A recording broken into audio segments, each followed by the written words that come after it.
In the void between stars, where hyperspace bleeds into dimensions unknown, something tears. The Jedi feel it first, not through the Force, but through its absence. A hollow place. A void that moves with purpose. Across 1,000 worlds, Padawans wake screaming from visions of green fire and silver gods. On Coruscant, Master Yoda's eyes snap open in meditation, sensing not darkness, but nothing. A soldier without a song in the cosmic choir. On the outer rim world of Renvar, a separatist mining operation detects an anomaly. Not a ship, not a meteor, something else. The scanner operator's last words before the facility goes dark. It's walking toward us. In the swirling ice storms of that forgotten world, beneath ancient Jedi ruins, a figure rises from a crater of melted permafrost. 7 feet of olive gold armor, a reflective visor that catches no light, and in his hands, a weapon no Jedi has ever seen. The Clone Wars are about to meet a soldier who fought a war that lasted 30 years. A warrior forged not by the Force, but by survival. A man with no destiny, only duty. This is Galaxy of Titans. The ice storms of Renvar had screamed across the tundra for 10,000 years, carving monuments from permafrost and burying the tombs of ancient Jedi beneath drifts that never melted. It was a world forgotten by the Republic, abandoned even by the Separatists until the mining facility went dark. The last transmission had been garbled, panicked, something about a falling star that didn't burn. Now, 6 hours later, the facility was a crater, not destroyed, melted. The permafrost had liquefied in a perfect circle 300 meters wide, refrozen into glass-smooth ice that reflected the pale sun like a mirror.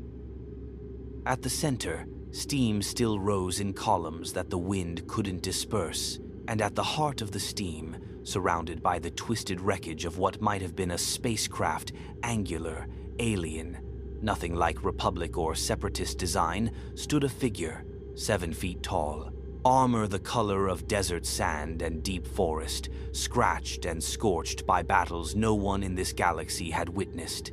A helmet with a golden visor that reflected nothing, revealed nothing. In its hands, a weapon, matte black, compact, clearly a rifle but wrong in every detail. No power cell, no visible energy conduit, just brutal mechanical simplicity. Master Chief Petty Officer John, 117, checked his HUD for the 14th time since impact. Navigation, error. Slipspace coordinates, unknown. Cortana status, fragmented. Shield integrity, 43%. Recharge, compromised. The AI's voice crackled through his helmet speakers, distorted, fading in and out like a hologram losing resolution. Chief, I can't. The readings don't.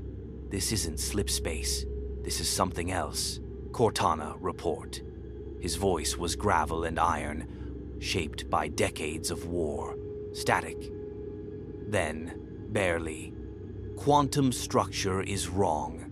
Physics. Off by 0.003%. Not enough to kill us. Enough to mean we're very far from home. Chief, the stars. I can't find any of our constellations. Not one. He'd survived the Covenant, the Flood, the Didact. This was just another mission with incomplete intel. Power conservation protocol, he said.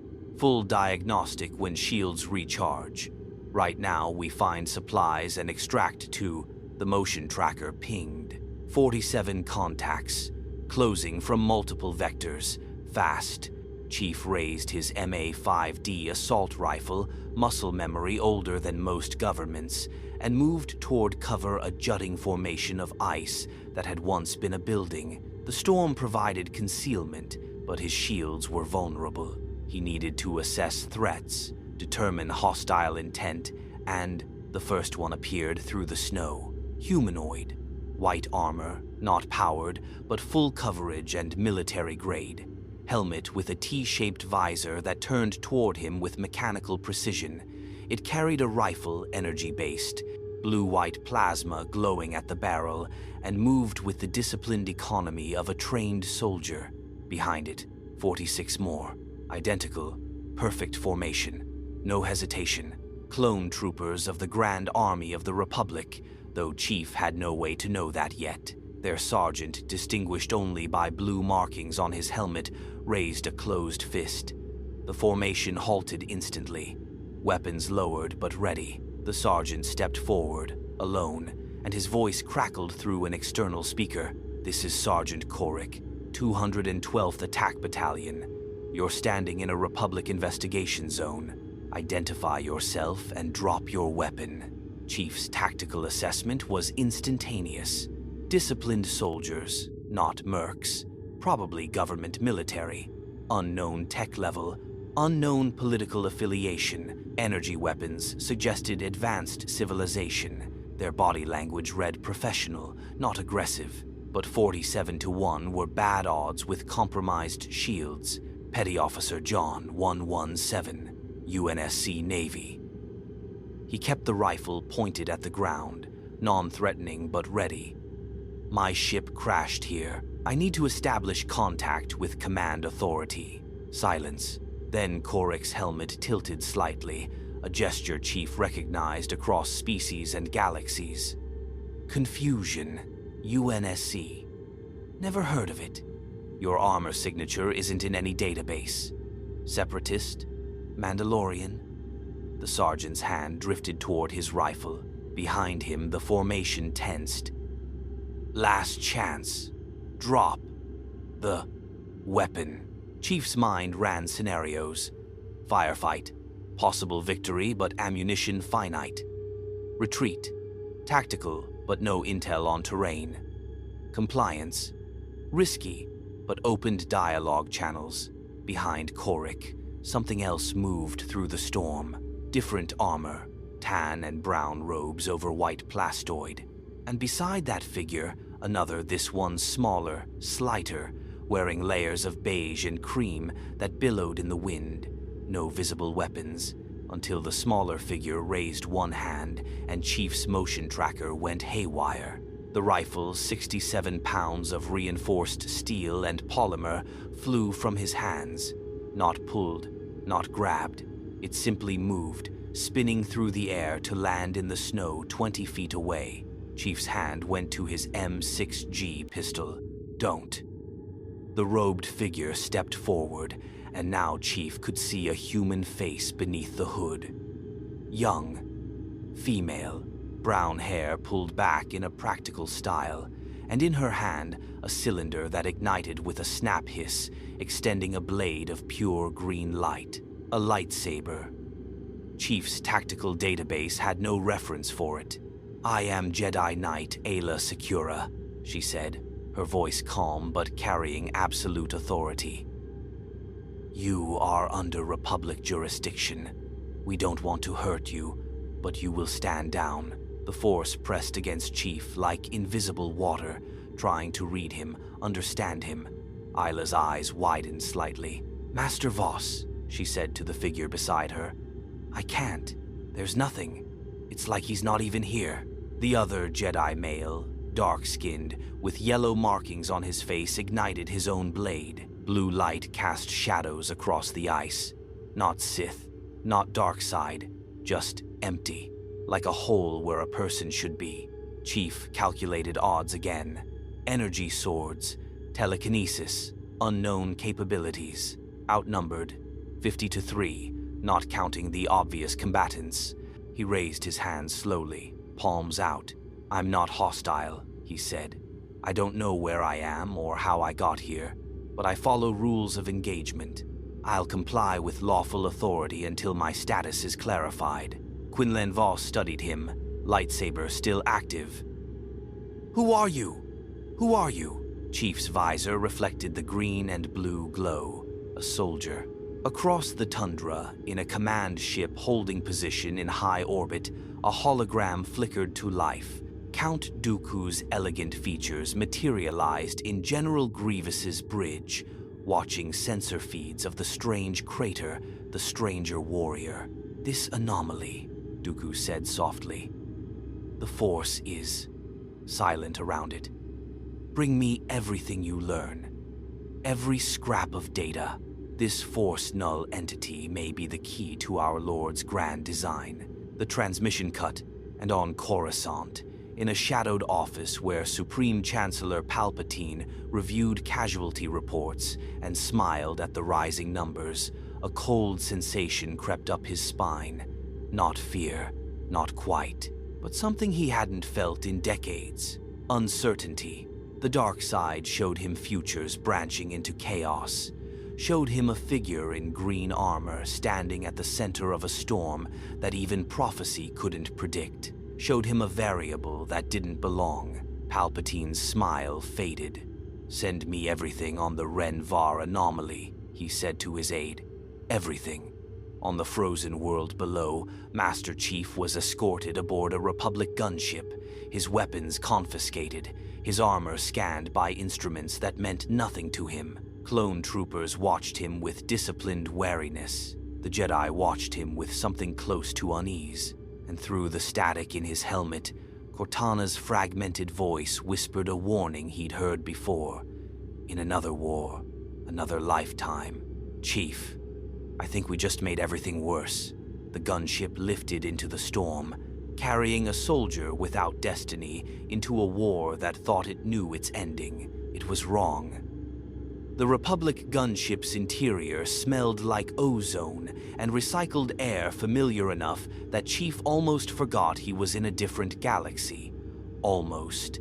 The engine hum was wrong. The vibration patterns didn't match any UNSC craft. And the soldiers surrounding him, despite their discipline, moved with an unsettling uniformity that went beyond mere training. 6 clone troopers stood in the passenger bay, DC-15. A blasters trained on him with professional courtesy, close enough to be a threat, far enough to react if he moved. They hadn't restrained him, hadn't removed his armor. That told Chief something. Either they didn't know how, or they were confident their weapons could punch through Mjolnir plating. He wouldn't bet on the latter, but he wasn't about to test it. Jedi Knight Ayla Secura sat across from him, legs crossed in meditation posture, lightsaber deactivated but hanging from her belt within easy reach. Her eyes were closed, but Chief knew better than to assume she wasn't watching. The other Jedi Voss stood near the cockpit, speaking in low tones with the clone sergeant. Through his helmet's audio filters, Chief caught fragments. "Jedi Temple. Council needs to see this.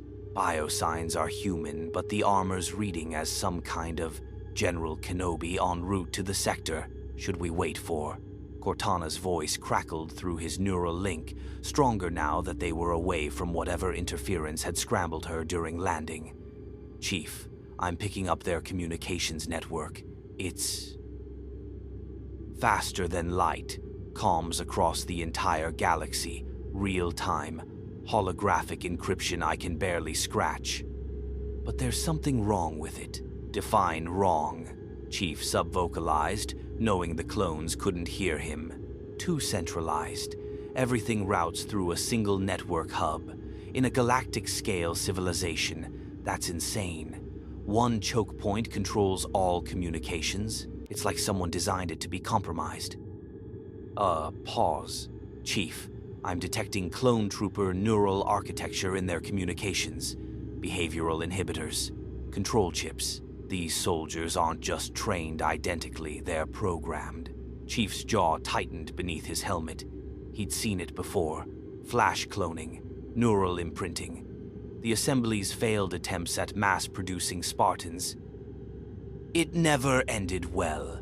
"Can you access their chips?" "Not without direct contact and a lot more processing power than I currently have. But Chief, this smells like Oni. Like someone's playing both sides of a war." Ayla's eyes opened.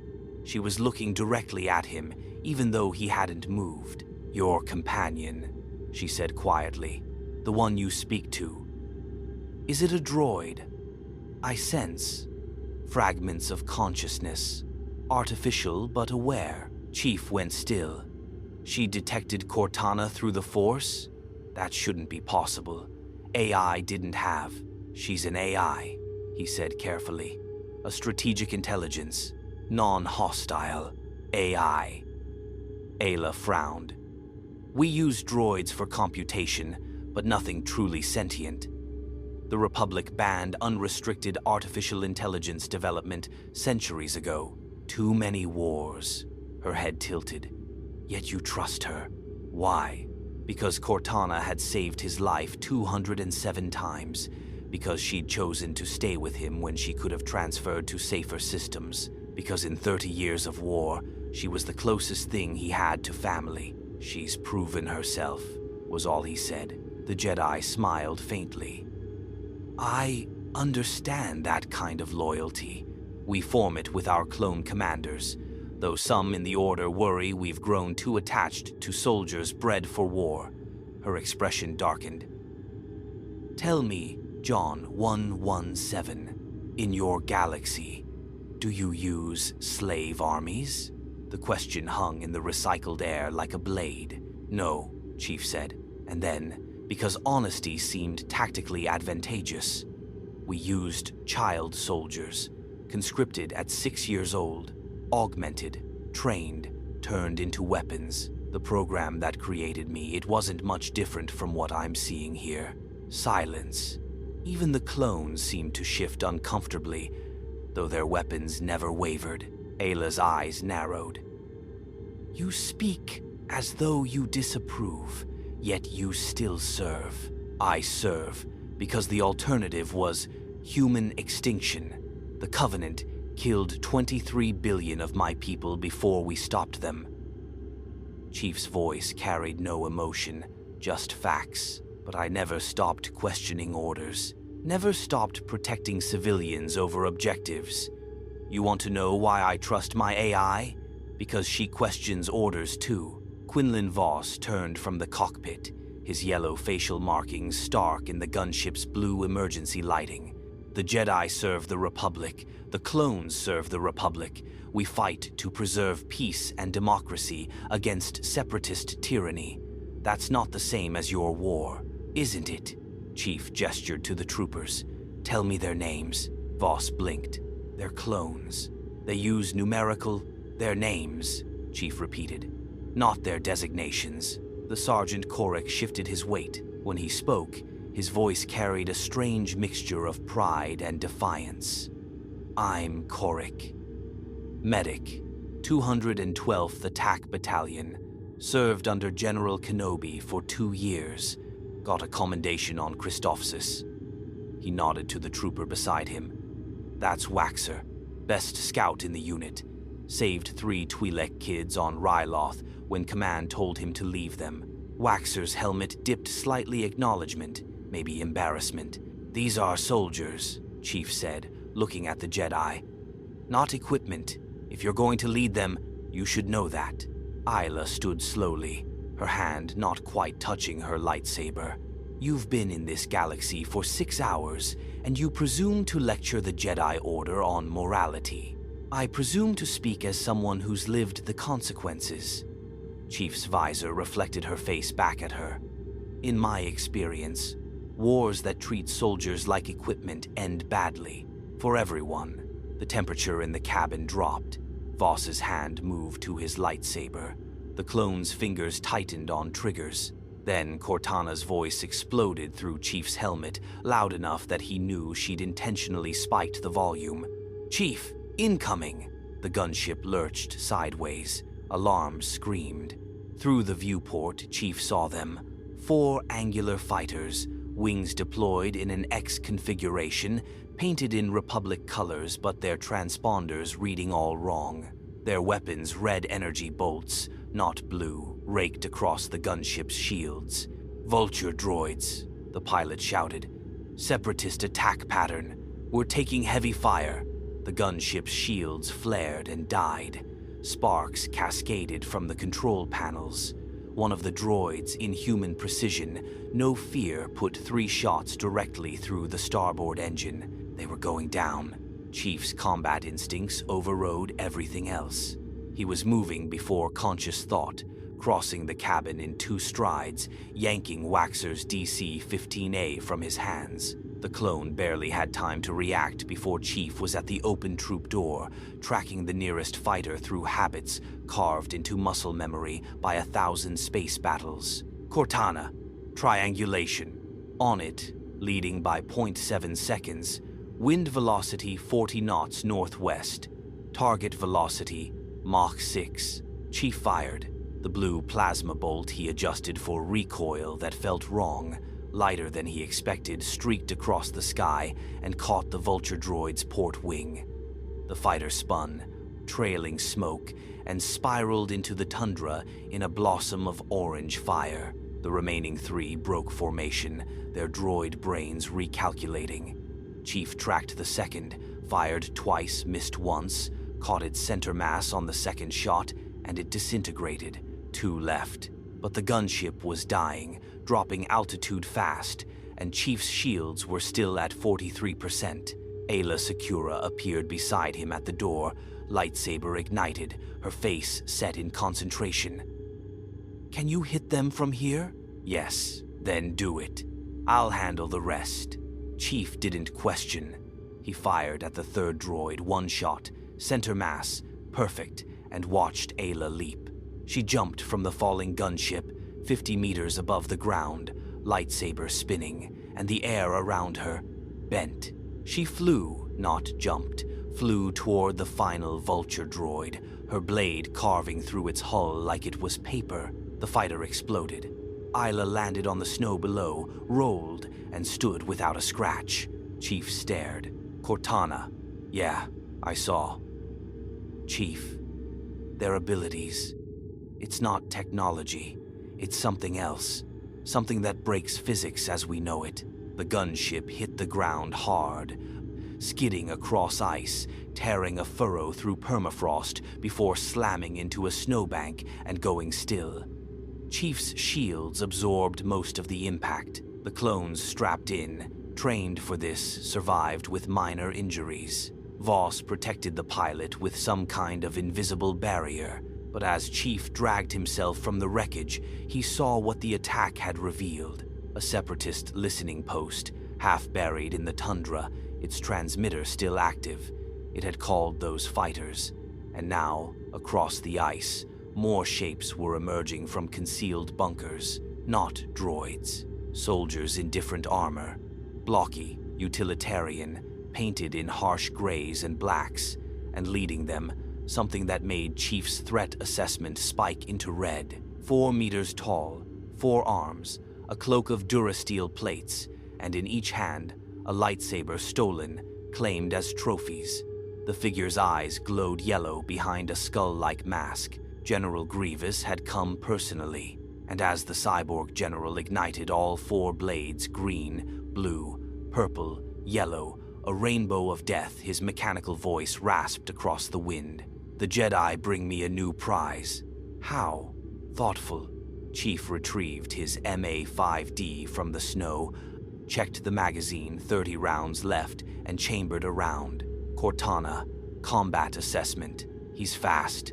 Faster than anything organic should be. Those lightsabers will cut through anything. Your shields might buy you 3 seconds. Maybe. Then we don't let him hit us." Ayla moved to his left, lightsaber ready. Voss to his right. The clones formed a firing line, wounded but professional, and Master Chief, a soldier from a different universe, prepared to face a warrior who had killed dozens of Jedi. "For the record," Cortana whispered, "I'm starting to miss the Covenant." The battle lasted 97 seconds. Chief would remember it later as one of the most intense firefights of his career, compressed into a time frame that felt like hours. Grievous moved like liquid death, all 4 lightsabers spinning in patterns that created an impenetrable wall of plasma. Clone trooper bolts disintegrated against the blades. Ayla and Voss engaged from opposite flanks, their movements precise and coordinated, but the cyborg general matched them both simultaneously while advancing on Chief's position. Chief fired in controlled bursts, 3-round groupings, center mass, and watched his rounds spark harmlessly off Grievous's Durasteel chassis. The general's yellow eyes fixed on him with what might have been curiosity. "You don't carry a lightsaber," Grievous rasped, his vocabulator turning words into grinding metal. "You don't feel like a Jedi, yet you fight beside them." "What are you?" Chief didn't answer. He was tracking patterns, analyzing movement, looking for weaknesses. Grievous's lower left arm moved 0.03 seconds slower than the others. Damaged servo, maybe. And when he spun to deflect clone fire, his back plating separated fractionally, revealing synthetic muscle and power conduits. Cortana, marking target. "I see it. Chief, those lightsabers are generating temperatures around 20,000 degrees. Your shields won't." Grievous lunged.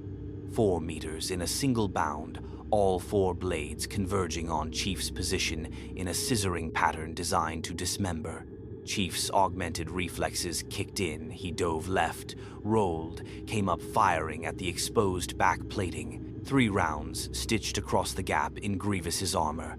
Sparks flew, hydraulic fluid sprayed. The general staggered. "Impossible!" Grievous spun, and now there was rage in those mechanical eyes. "You're too slow to be enhanced, too weak to be force-sensitive. You should be dead." "Yeah," Chief said, loading his last magazine. "I get that a lot." Isla used the distraction. She leapt high, impossibly high, and brought her lightsaber down on Grievous's upper right arm. The blade bit deep, severing actuators. The limb went limp, its lightsaber falling to the snow. 3 arms left, but Grievous was laughing now, a horrible grinding sound.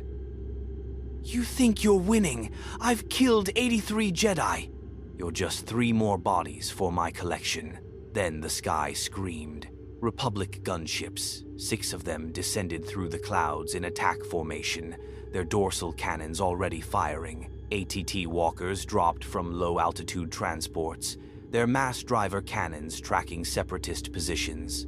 And leading them, standing in the open bay of the command gunship, with his brown robes whipping in the wind, was a figure whose very presence seemed to change the battlefield's gravity. Obi-Wan Kenobi had arrived. The Jedi Master jumped a controlled fall from 30 meters up and landed between Grievous and the survivors.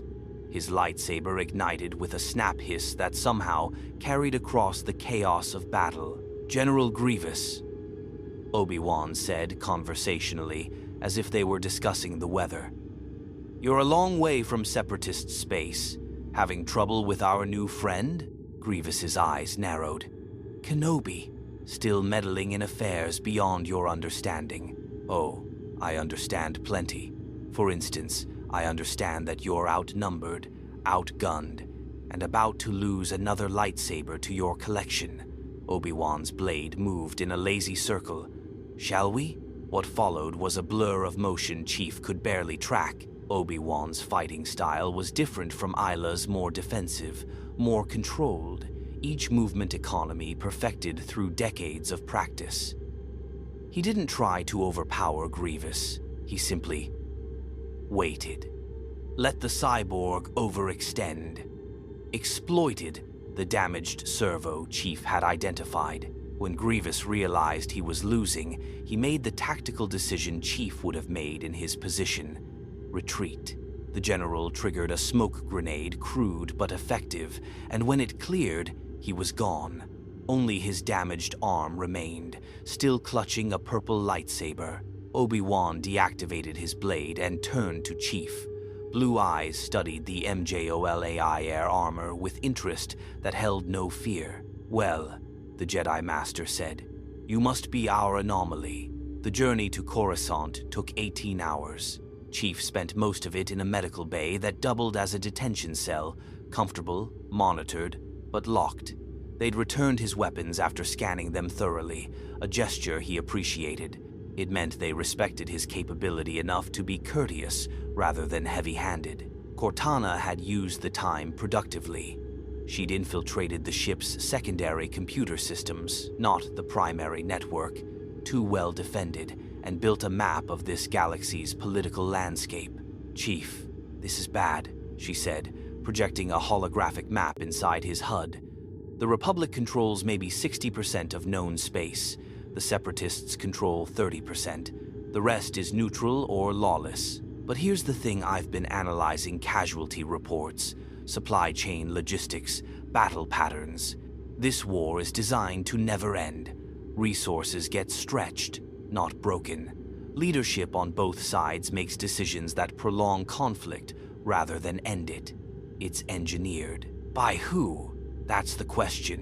But there's a name that keeps appearing in encrypted communications.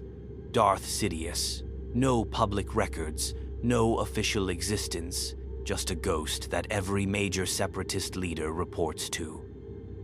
Cortana paused.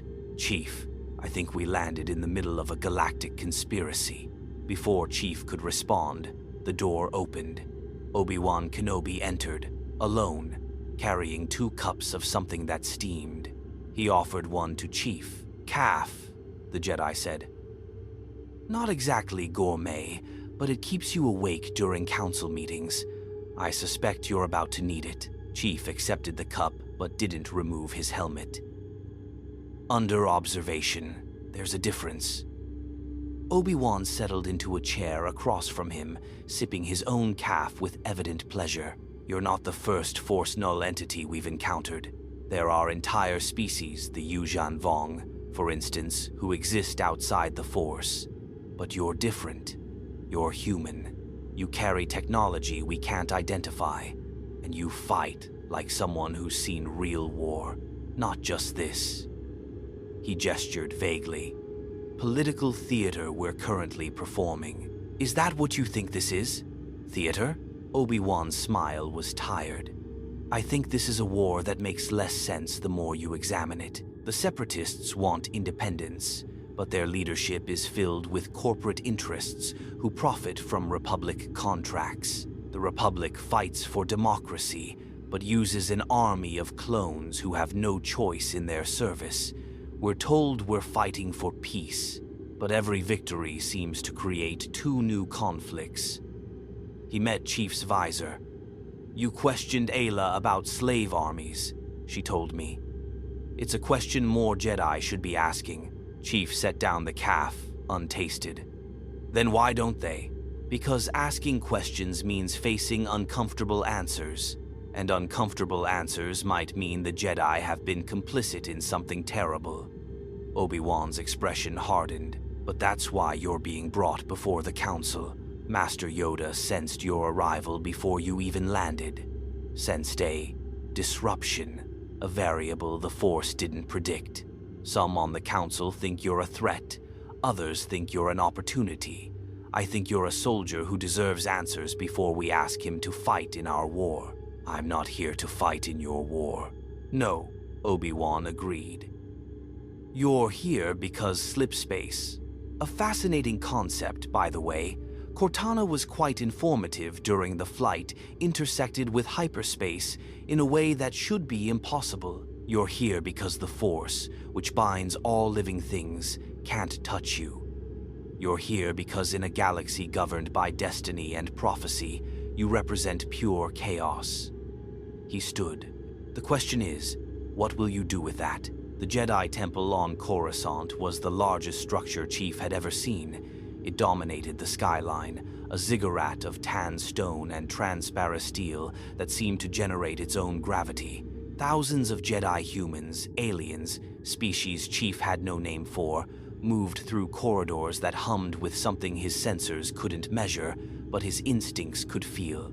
Power. Ancient. Watchful. Cortana was quieter here, her presence in his neural link subdued. "Chief, I'm picking up quantum fluctuations that shouldn't exist. It's like the entire building is aware. Not sentient, but tuned to something beyond normal space-time. The Force? Maybe. Or maybe the Force is just what they call quantum probability manipulation combined with localized causality violations. Either way, I don't like it. It's making my algorithms drift. Chief was led through halls lined with statues of Jedi Masters long dead, their stone eyes seeming to track his movement. Clone troopers, the elite Coruscant Guard, identified by their red markings, flanked him at a respectful distance. Obi-Wan walked ahead, his stride purposeful but unhurried. They entered the council chamber at sunset. The room was circular, ringed with chairs, each occupied by a Jedi Master whose presence filled the space like gravity wells. Chief's threat assessment subroutines went haywire. These weren't just soldiers, they were force multipliers, strategic assets. Each one radiated capability that his armor couldn't quantify. At the center of the circle, in a hover chair that placed him at eye level despite his small stature, sat Master Yoda, 900 years old, Cortana had informed him. The oldest living Jedi. His green skin was weathered, his ears oversized, his eyes ancient beyond measure. But when those eyes fixed on Chief, they held nothing of age. Only razor-sharp intelligence and something that might have been sorrow. "Come forward, you may," Yoda said, his voice rough but commanding. "Much to discuss, we have." Chief walked to the center of the circle. He felt dozens of eyes on him, human, alien, all assessing. He'd been in briefings before, faced down Admiral Parangoski's cold scrutiny, stood before the UNSC Security Council. This was different. These people could read minds, move objects with thoughts, predict futures, and they couldn't read him at all. A dark-skinned man with a purple lightsaber at his belt, Mace Windu, Cortana identified, spoke first. "John 1:17. You claim to be from another galaxy, another dimension, yet you offer no proof beyond your word and technology we can't verify." "I offer my service record," Chief said. 30 years of combat operations, 372 confirmed missions. If you have truth detection capabilities, use them. "The Force doesn't work on you," a female Jedi with striped headtails said. "We can't verify anything." "Then, verify my actions. I fought alongside your people, eliminated enemy threats, didn't fire on Republic forces, even when outnumbered." Yoda's ears twitched. "Trust through deeds," he suggests. "Wise, this is. But deeds, lies they can tell also. Fought well, you did. But why? What gain you from helping strangers?" Chief had been asked versions of this question 1,000 times. By reporters, by politicians, by civilians who couldn't understand why someone would volunteer for war. "Because it's my job," he said simply. "I'm a soldier. When I see people in danger, I act. That's what I was made for." The chamber went very quiet. "Made for?" Mace Windu leaned forward. "Explain." So Chief did. He told them about the Spartangent 2 program, about children conscripted at 6 years old, about augmentations that killed or crippled half the candidates, about being turned into a living weapon to fight insurrectionists, and then, when the Covenant came, fighting to prevent human extinction. He didn't spare details, didn't soften the horror of what Oni had done, didn't hide the fact that he was the product of child soldiers and genetic warfare and military necessity that bordered on atrocity. When he finished, the silence was absolute. Obi-Wan's face had gone pale. Several council members looked physically ill. Even Yoda's ears had drooped. "Your people," the ancient master said quietly, "turned children into weapons. This, acceptable, they found." "No," Chief said. "Classified, hidden. Most people didn't know we existed until we became heroes. But yes, acceptable to the people who thought human survival justified any cost." Mace Windu's expression was stone. "And you?" "I believe 75 Spartans saved 20 billion lives. I believe without us, humanity would be extinct. I believe the price was paid by children who never had a choice, and I believe that was wrong." Chief's voice didn't waver. "But I also believe you don't get to judge us. You use clone soldiers, bred in tanks, programmed for obedience, sent to die by the thousands. At least we were volunteers before the augmentation. The clones have choices, someone started. Do they? Chief turned to face the speaker, a Keldor in breathing apparatus. Can they refuse orders? Can they leave the army? Can they choose not to fight? No answer. Yoda's eyes closed. Difficult truths you speak. Questions we have avoided, you force us to face. But answer me this, Spartan. The Force, it does not touch you. Destiny. You do not follow. In our galaxy, for a purpose, everything happens. What purpose has your arrival? Chief had been waiting for this. The real question beneath all the others. I don't believe in destiny, he said. I believe in choices. And I think I'm here because this galaxy needs someone who can make them without fate, pushing the outcome. The council chamber erupted into debate. Some argued he should be detained, studied. Others suggested alliance, tactical deployment. A few, notably Obi-Wan and a green-skinned Twi'lek, argued he should be trusted, given freedom to act as he saw fit. Yoda raised one hand. Silence fell immediately. A test, I propose, the Grand Master said. If choices, not destiny, you represent, then choose now. Join us, you may. Fight in our war, help bring peace, resources, support, allies, all this the Republic offers. His eyes opened, fixing on Chief. Or walk away. Leave this war to those whose destiny it is. Interfere not with the will of the Force. And if I stay, Chief said, what exactly would you have me do? Mace Windu's smile held no warmth. Cortana's voice whispered in his neural link, Chief, this is wrong. This war is designed never to be won. If you help them, you're just prolonging someone else's scheme. But Chief was looking at Obi-Wan, remembering the clone troopers who'd called themselves Waxer and Korik, remembering soldiers who deserved better than being equipment. I'll help, Chief said, but I do it my way. I don't follow orders I think are wrong. I don't sacrifice soldiers for political gain. And if I find out this war is rigged, if I find proof someone's playing both sides, I will act on that information, regardless of who it exposes. The council members exchanged glances. Several looked uncomfortable. But Yoda was smiling. Agreed, these terms are. Welcome to the Clone Wars, Master Chief.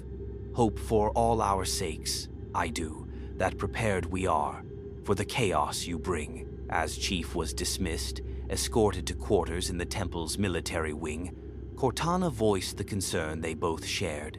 Chief, I've been analyzing their political structure. There's one man who keeps appearing in every major decision, Chancellor Palpatine. He's been in power too long, accumulated too much emergency authority. And every time I try to dig deeper into his background, I hit walls that shouldn't exist. Flag him, Chief said. Priority target for investigation. Already done. But Chief, what if Yoda's right? What if we just made everything worse by getting involved? Chief thought about that. Thought about destiny and prophecy and a galaxy that believed its future was already written. Then we'll deal with it, he said. One mission at a time.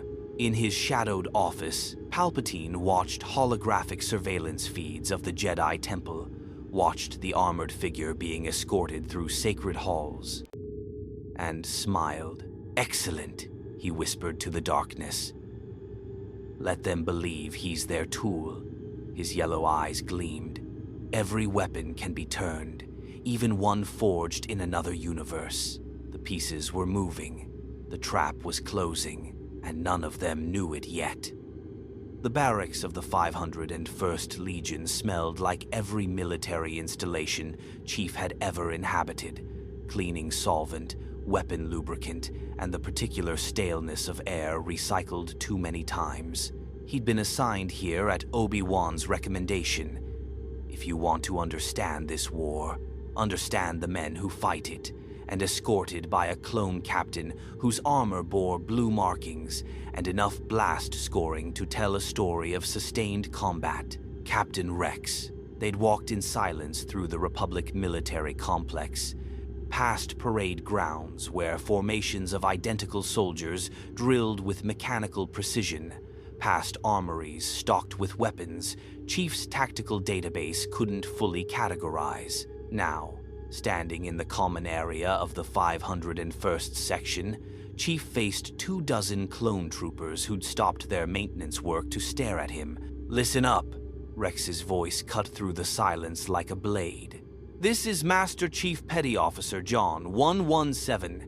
He's been assigned to the 501st for tactical integration and combat evaluation." General Skywalker approved it personally. Rex's helmet turned toward Chief. "Fair warning, we've heard stories. Ren Var, the scrap with Grievous. Some of the boys think you're some kind of super commando.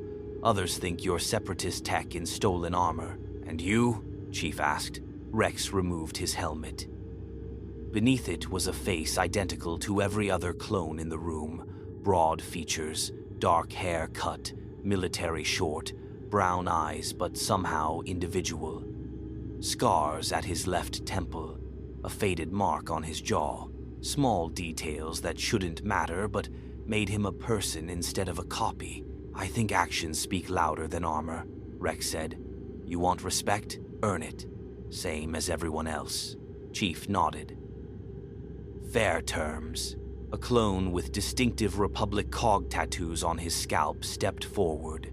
"I'm Jesse, second in command, Torrent Company." He gestured to others in turn. "That's Hardcase Demo Specialist, Fives and Echo Arc Troopers, Kix Medic, Dogma by the book to a fault."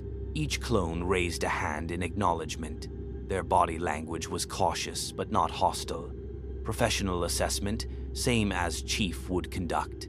"You fought with Waxer and Korik on Ren Var," Five said. His voice carried something beyond curiosity, something harder. Waxer said, "You called us soldiers. Not clones, not equipment. Soldiers. That's what you are," Chief said. "To the Republic, we're units." This from Echo, whose name suddenly made sense. His voice had a slight electronic distortion, likely from a prosthetic. "Serial numbers on reports, casualty statistics in briefings. We die, they print another batch. Then the Republic's wrong." The room went very quiet. Several clones exchanged glances. Dogma's hand drifted toward his holstered blaster, then stopped, not threatening, just instinctive. Rex studied Chief for a long moment. "That kind of talk could get you arrested for sedition. In my military, that kind of talk is called truth." Chief looked at each clone in turn. "I've read your casualty reports. 53% losses since the war started. 3 million dead. For a government that won't negotiate peace, won't commit to total victory, just keeps feeding you into battles that don't end anything. We have a duty." Dogma started. "Duty to who?" Chief's voice remained level, factual. Hardcase let out a sharp laugh. "Shiny's got a point. We're born in tubes, programmed to follow orders, and told it's an honor to die for the Republic. That's not choice. That's manufacturing. It's still service," Rex said, his tone harder now. "We protect people, liberate worlds, save lives. Don't diminish that because we're clones. I'm not." Chief removed his helmet, a gesture of respect, showing his face the way Rex had. The clones stared. They'd expected something alien beneath the armor. Instead, just a man, scarred, middle-aged, tired. "I'm saying you deserve better than being expendable. Every soldier does." Kix, the medic, spoke up. "On Geonosis, first battle of the war, we lost 200,000 clones in 12 hours. The Jedi called it a victory. The Senate called it acceptable losses." His voice was bitter. "How many more of us are acceptable before someone says enough?" "As many as it takes to win," Dogma insisted. That's war.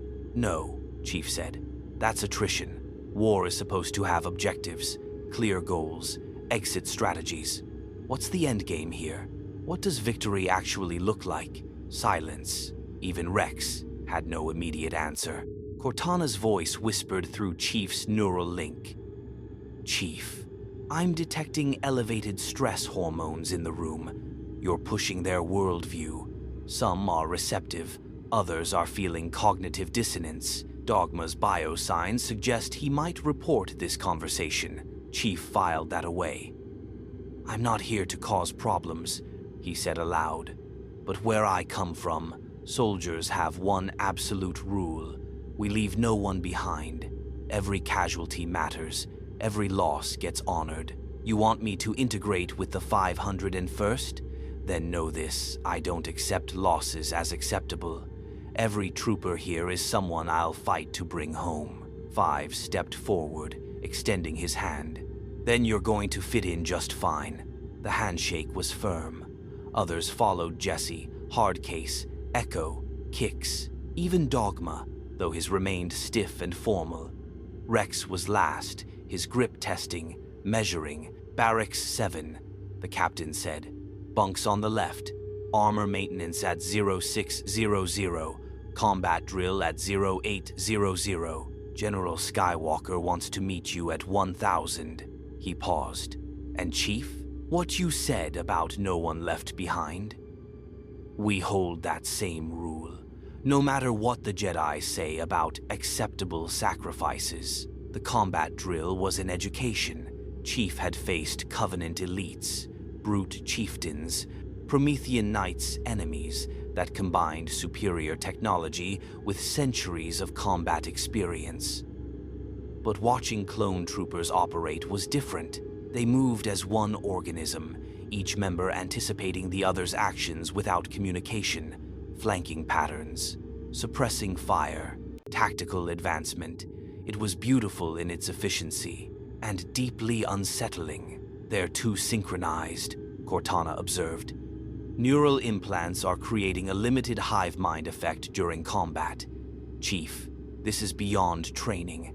This is programming. The drill was a simulated separatist stronghold assault.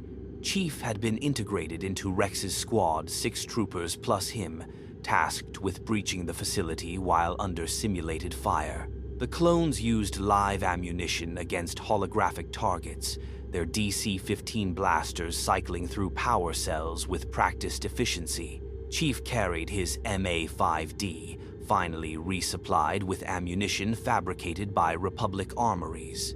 The rounds were slightly off-spec, but Cortana had compensated with adjusted firing solutions. Contact front, Rex called. Holographic battle droids materialized spindly, skeletal, carrying blasters that fired actual stun bolts. Not lethal, but painful. Several trainees in adjacent lanes were already down, clutching shocked limbs. Chief's response was immediate. 3-round burst, center mass. The hologram flickered and died. Another. His augmented reflexes put him 0.3 seconds ahead of the clone's reaction time, but they adapted instantly, shifting fire patterns to complement rather than duplicate his targeting. They moved through the course like water, flowing around obstacles, covering angles, never leaving exposure zones unguarded. When Hardcase went down, caught by a lucky stun bolt, Echo was already dragging him to cover, while Fives provided suppression fire. No one left behind. The Stronghold's final room was a kill box, multiple firing positions, overlapping fields of fire designed to punish conventional tactics. Rex held up a fist. The squad stopped. Standard breach? Jesse asked. Negative, Chief said, studying the layout through his HUD. Cortana, thermal scan. Got it. 6 shooters in elevated positions, 2 more behind barriers. Stun bolts are cycling from the left side first, 1.2 second gaps between volleys.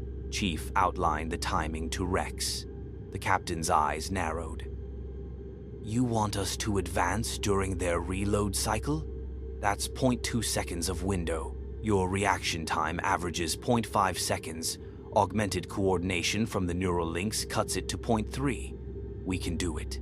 Rex smiled, a real smile, not the professional mask. You've been studying us. Know your team. First rule of command. They executed the breach perfectly. Chief went first. His shields could absorb initial fire, drawing the shooter's attention while the clones advanced in the reload gap. Fives and Echo took the elevated positions with climbing cables. Jesse and Hardcase cleared the barriers. Rex directed traffic like a conductor, his voice calm despite the chaos. 18 seconds. The room was clear. The holographic display flickered. Simulation complete. Time, 3:47. Casualty rate, 0%. New record. The observation deck, where Jedi and Republic officers watched training exercises, erupted in murmurs. Chief could see them through the transparent steel. Obi-Wan, looking pleased. Mace Windu, frowning. And a younger man in dark robes with a mechanical right hand, watching with intense focus. Anakin Skywalker, you're faster than the simulations predicted, Anakin said later, in a private meeting room overlooking Coruscant's endless cityscape. The Jedi Knight was younger than Chief expected, mid-20s, maybe, but carried himself with the confidence of someone who'd seen real combat. The clones are good, some of the best soldiers in the galaxy, but you're something else. Augmentation, Chief said simply. Surgical, genetic, chemical. They turned me into a weapon when I was 14, Anakin's expression darkened. The Council briefed me. Child soldiers. I thought the Jedi were bad taking Force-sensitive kids from their families, but at least we train them as peacekeepers, not killers. Do you? Chief gestured to Anakin's lightsaber. How many have you killed with that? The Jedi's jaw tightened. That's different. We're at war. So was I. So are your Padawans. War doesn't care about titles. Chief leaned forward. General Skywalker, why am I here? Really? The Council could have assigned me to any unit. Why the 501st? Why your battalion? Anakin was quiet for a moment, looking out at the city. Because Rex trusts you. He sent a personal message to me after the drill.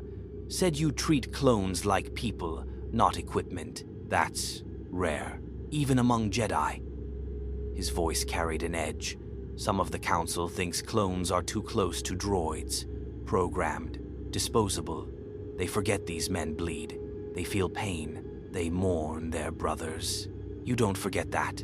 I can't afford to. The 501st follows me into hell every battle. I owe them more than orders. I owe them my life 100 times over. Anakin turned back. You want to know why you're here? Because I think you see what most Jedi miss. This war isn't about territory or politics. It's about the people we're supposed to protect. Including the clones. Chief respected that. It was the first unambiguous moral clarity he'd encountered in this galaxy. Then tell me the truth, Chief said. What are we actually fighting for? What does victory look like? Anakin's expression shifted something between frustration and exhaustion. Officially, we're fighting to preserve democracy and reunite the Republic, defeat the Separatists, restore order, return emergency powers to the Senate. And unofficially, Anakin's laugh was bitter. We're fighting because Chancellor Palpatine keeps finding reasons to extend the war, because the Senate can't agree on peace terms, because every time we're close to winning, the Separatists pull out some new superweapon or strategy that resets the board. It's like, he trailed off, shaking his head, like someone's controlling both sides, Chief finished. Anakin stared at him. That's sedition talk. That's pattern recognition. I've seen manufactured conflicts before, insurrection groups funded by the same corporations they were fighting, proxy wars where both sides were puppets. Chief met Anakin's gaze. Your AI restrictions, you don't have strategic analysis tools like I do, but if you did, you'd see it too. This war is engineered to continue. By who? That's what I intend to find out. Anakin stood abruptly, pacing, his mechanical hand clenched and unclenched, nervous energy seeking outlet. Let's say you're right. Let's say someone is manipulating the war. What do we do about it? The Jedi serve the Republic. The clones follow the Jedi. The chain of command is absolute. If I start questioning orders, making accusations without proof, then you gather proof first, Chief said, quietly, carefully. That's what I'm doing. My AI is analyzing communication patterns, supply chains, battle outcomes. If there's evidence, we'll find it. And if we find proof that someone in the Republic, maybe even in the Senate, is complicit, Chief's voice was steel, then we remove them, legally if possible, forcefully if necessary. Anakin studied him for a long moment. Then, slowly, he smiled a dangerous smile. The Council thinks you're unpredictable. I'm starting to see why. He extended his hand. Welcome to the 501st, Chief. Try not to start a revolution on your first week. They shook. And in that moment, Chief felt something shift, an alliance forming, a connection beyond orders and duty. One more thing, Anakin said as Chief turned to leave. There's someone I want you to meet. Someone who thinks like you do, questions authority, challenges assumptions. Her name's Ahsoka Tano, my Padawan. She's young, but she's sharp, and she's been saying for months that something about this war feels wrong. I'd like to meet her. She's on a supply run to Christophsis. Should be back in 3 days. Until then. Anakin's expression turned serious. We have a mission. Separatist fortress on Rugosa. Intelligence says they're developing a new droid model, something that can counter Jedi precognition. The Council wants it investigated, and they want you there. Why? Because if it can counter the Force, maybe someone who doesn't use the Force has an advantage. Anakin's smile returned. Besides, Rex requested you personally, said the 501st could use someone who fights like you do. Chief felt something he hadn't experienced since Cortana's fragment had stabilized. Purpose, clear mission parameters, defined objectives. This was familiar ground. When do we deploy? 0600 tomorrow. Get some rest, Chief. Rugosa's a combat zone, hot landing, heavy resistance. It'll be a good test of how well you and the 501st work together under fire. As Chief left the meeting, Cortana spoke. Chief, I've been monitoring Skywalker's biosigns. His heart rate spiked when you mentioned someone controlling both sides. He suspects something, maybe even knows something he's not saying. Flag him as a potential asset, but don't trust him completely. He's loyal to the Jedi. That might override truth. Understood. Also, I've identified 17 communication anomalies in the last 6 hours. Messages that route through the Senate but don't appear in official logs. Someone's using black channels. Can you trace them? Working on it. But, Chief, I found something else. The clone control chips? They're not just behavioral inhibitors. They're programmed with encrypted protocols that can't be accessed by the clones themselves. It's like insurance. A kill switch built into every soldier. Chief went very still. Can you decode the protocols? Not yet. The encryption is Kaminoan, the species that created the clones. Their digital security is biological algorithmic hybrid.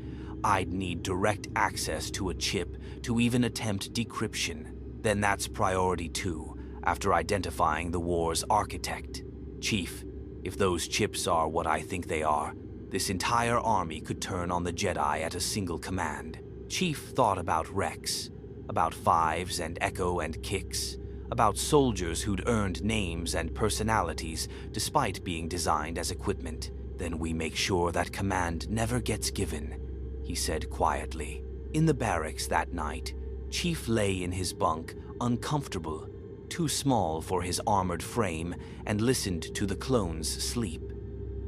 They talked in their dreams, murmured names of fallen brothers, relived battles, carried trauma that no one acknowledged because clones weren't supposed to feel.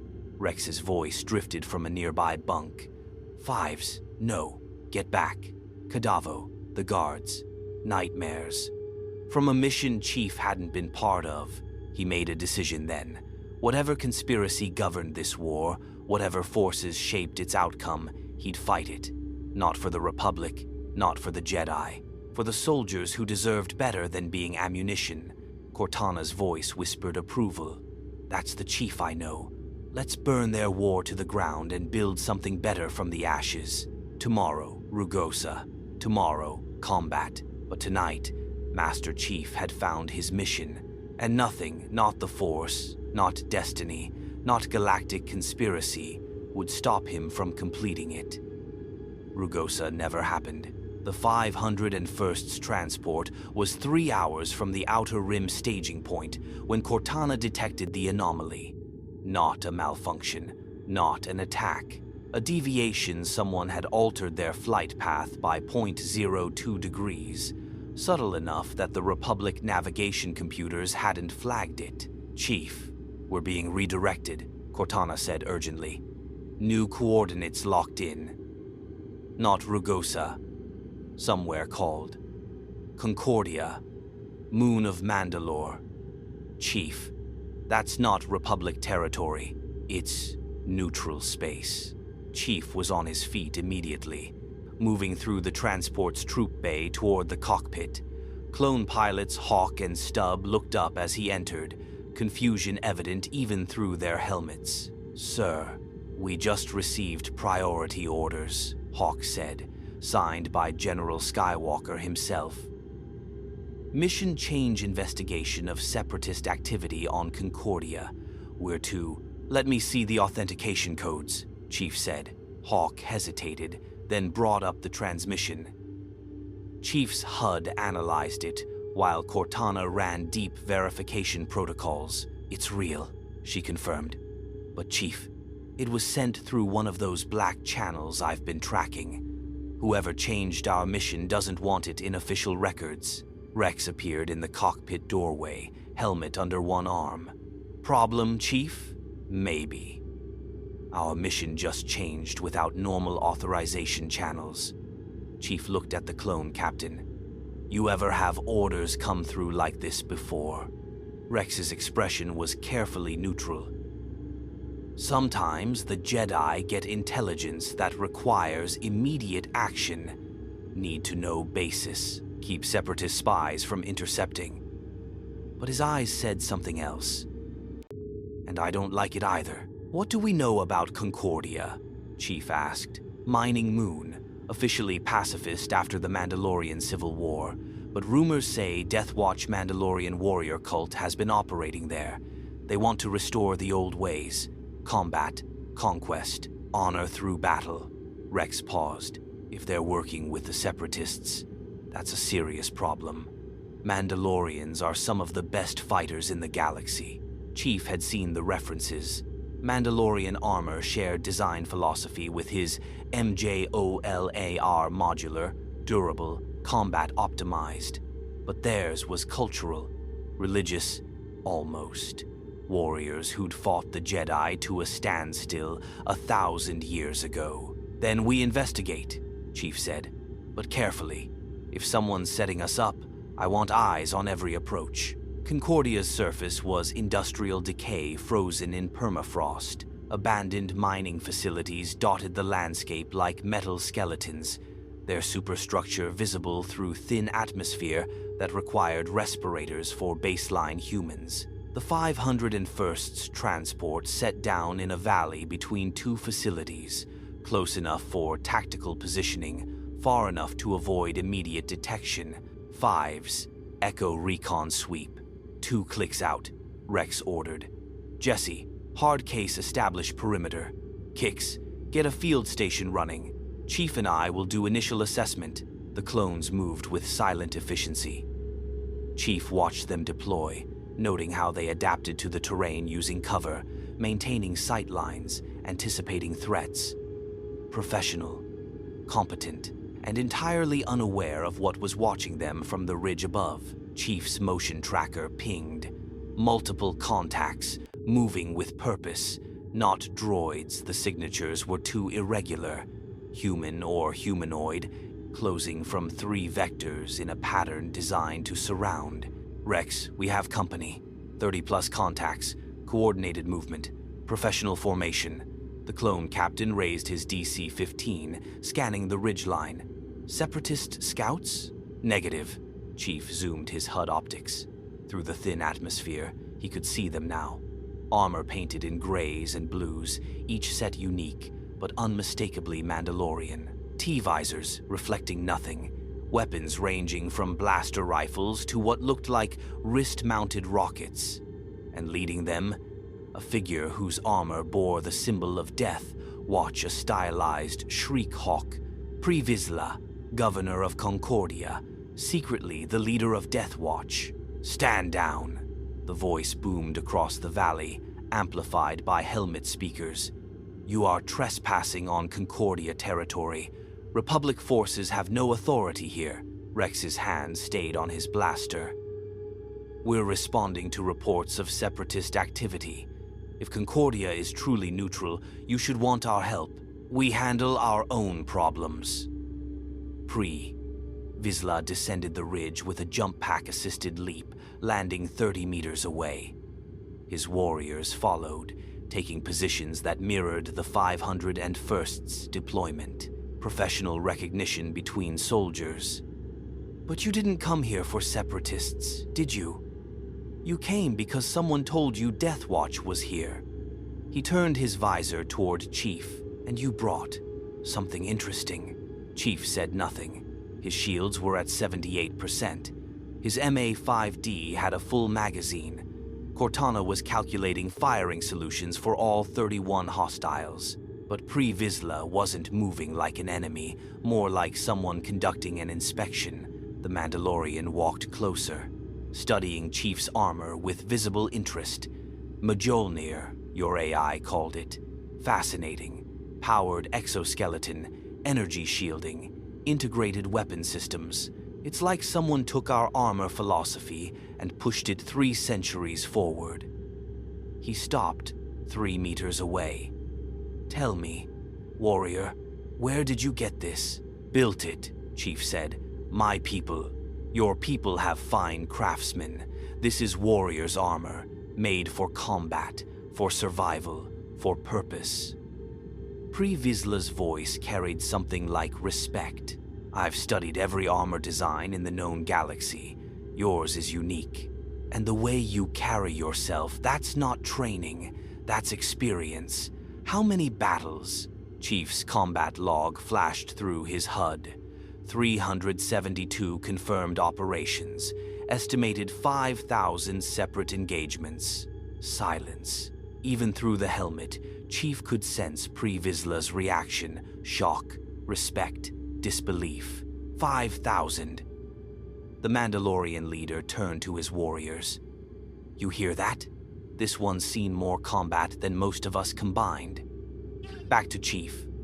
What's your kill count? I don't keep count, Chief said. I complete missions. Pragmatic. I respect that.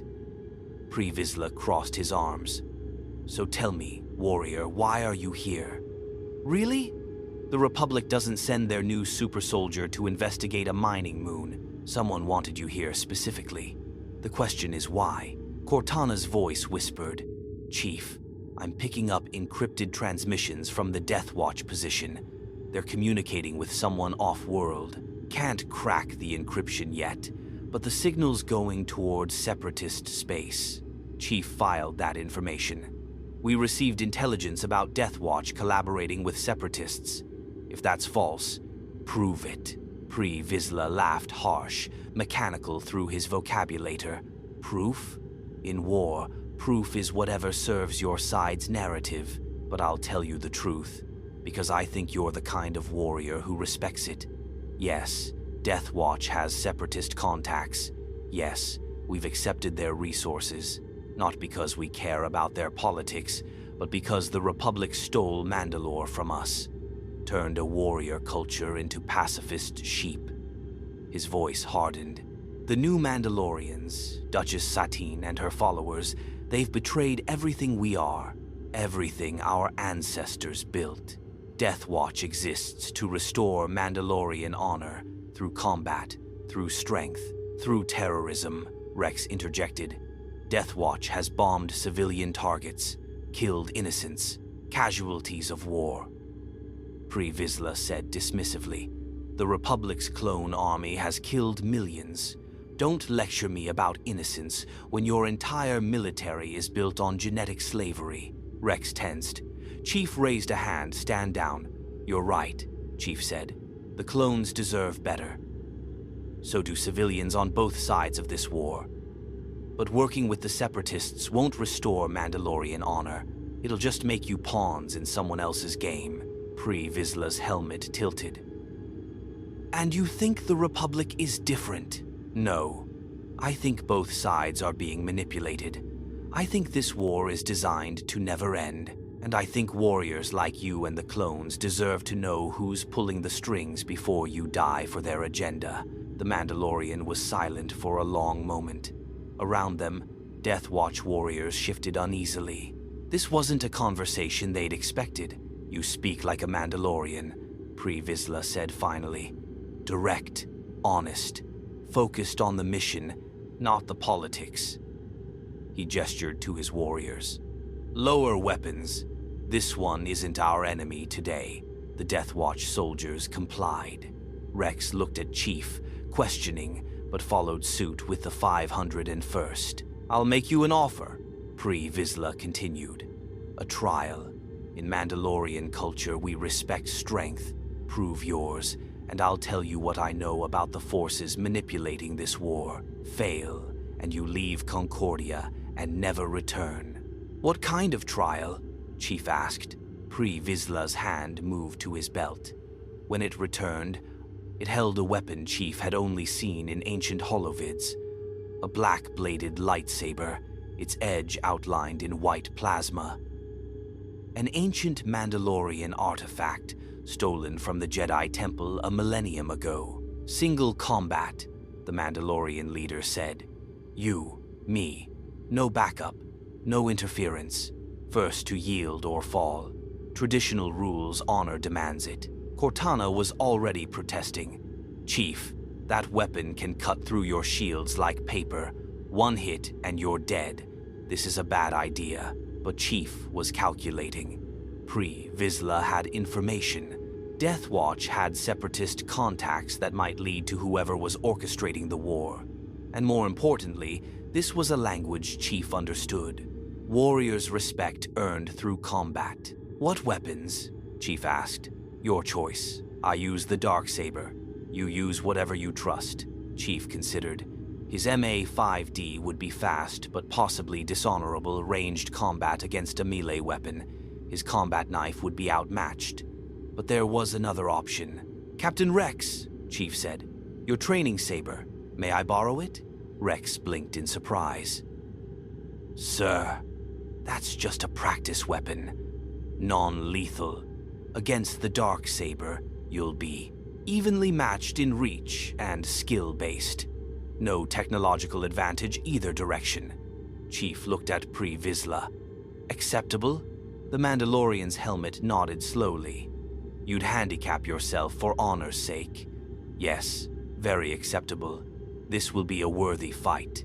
They cleared a circle in the snow.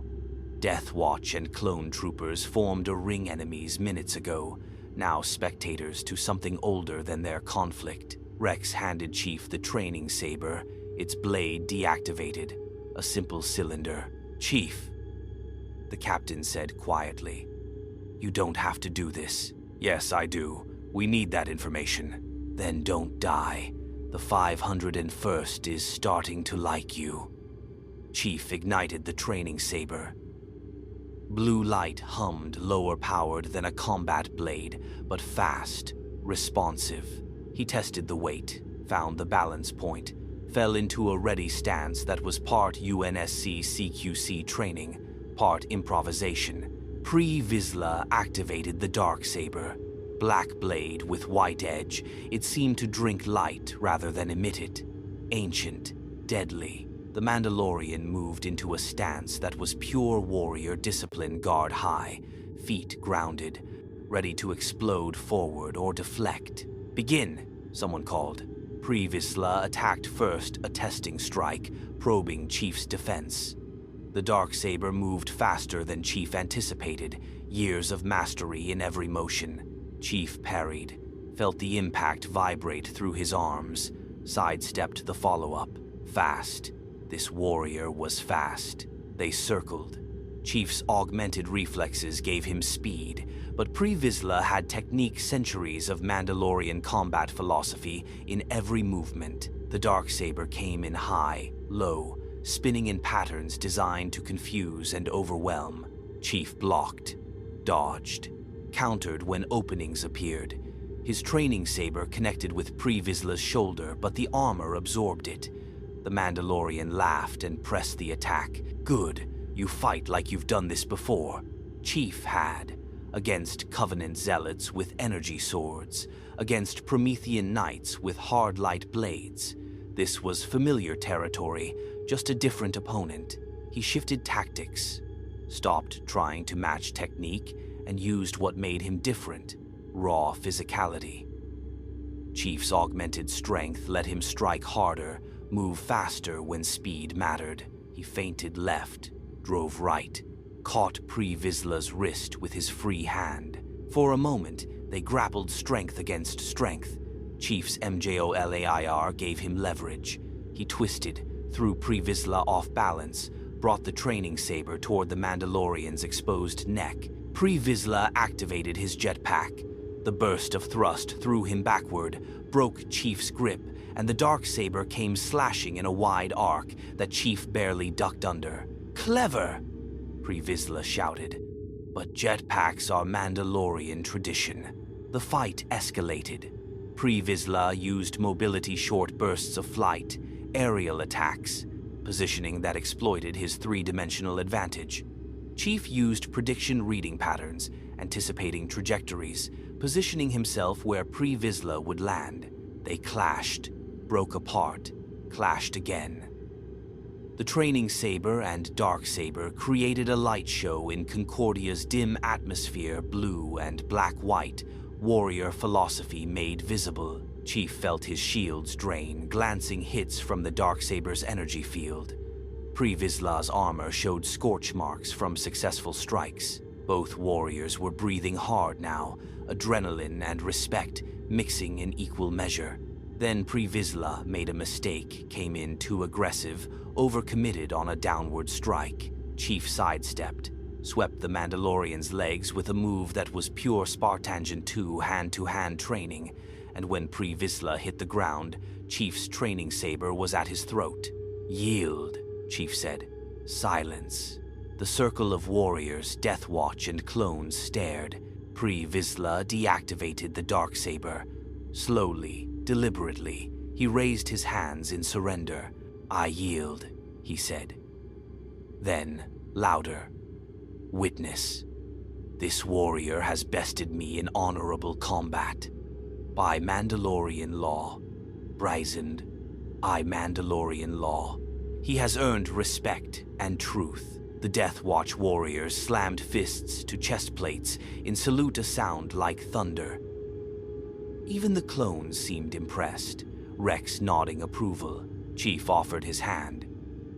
Pre-Vizsla took it, letting himself be pulled to his feet. "You fight well," the Mandalorian said, "for someone not born to it. Tell me who trained you." "Spartans train each other. We learned by surviving. Survival as education. Very Mandalorian." Pre-Vizsla removed his helmet, revealing a bearded face, scarred, human but hardened by combat. "You've earned your answer, Chief. What do you want to know?" "Everything about who's manipulating this war. Separatist contacts, hidden communications, names, Pre Vizsla's expression darkened. The name you want is Count Dooku. But he's not the architect, he's middle management.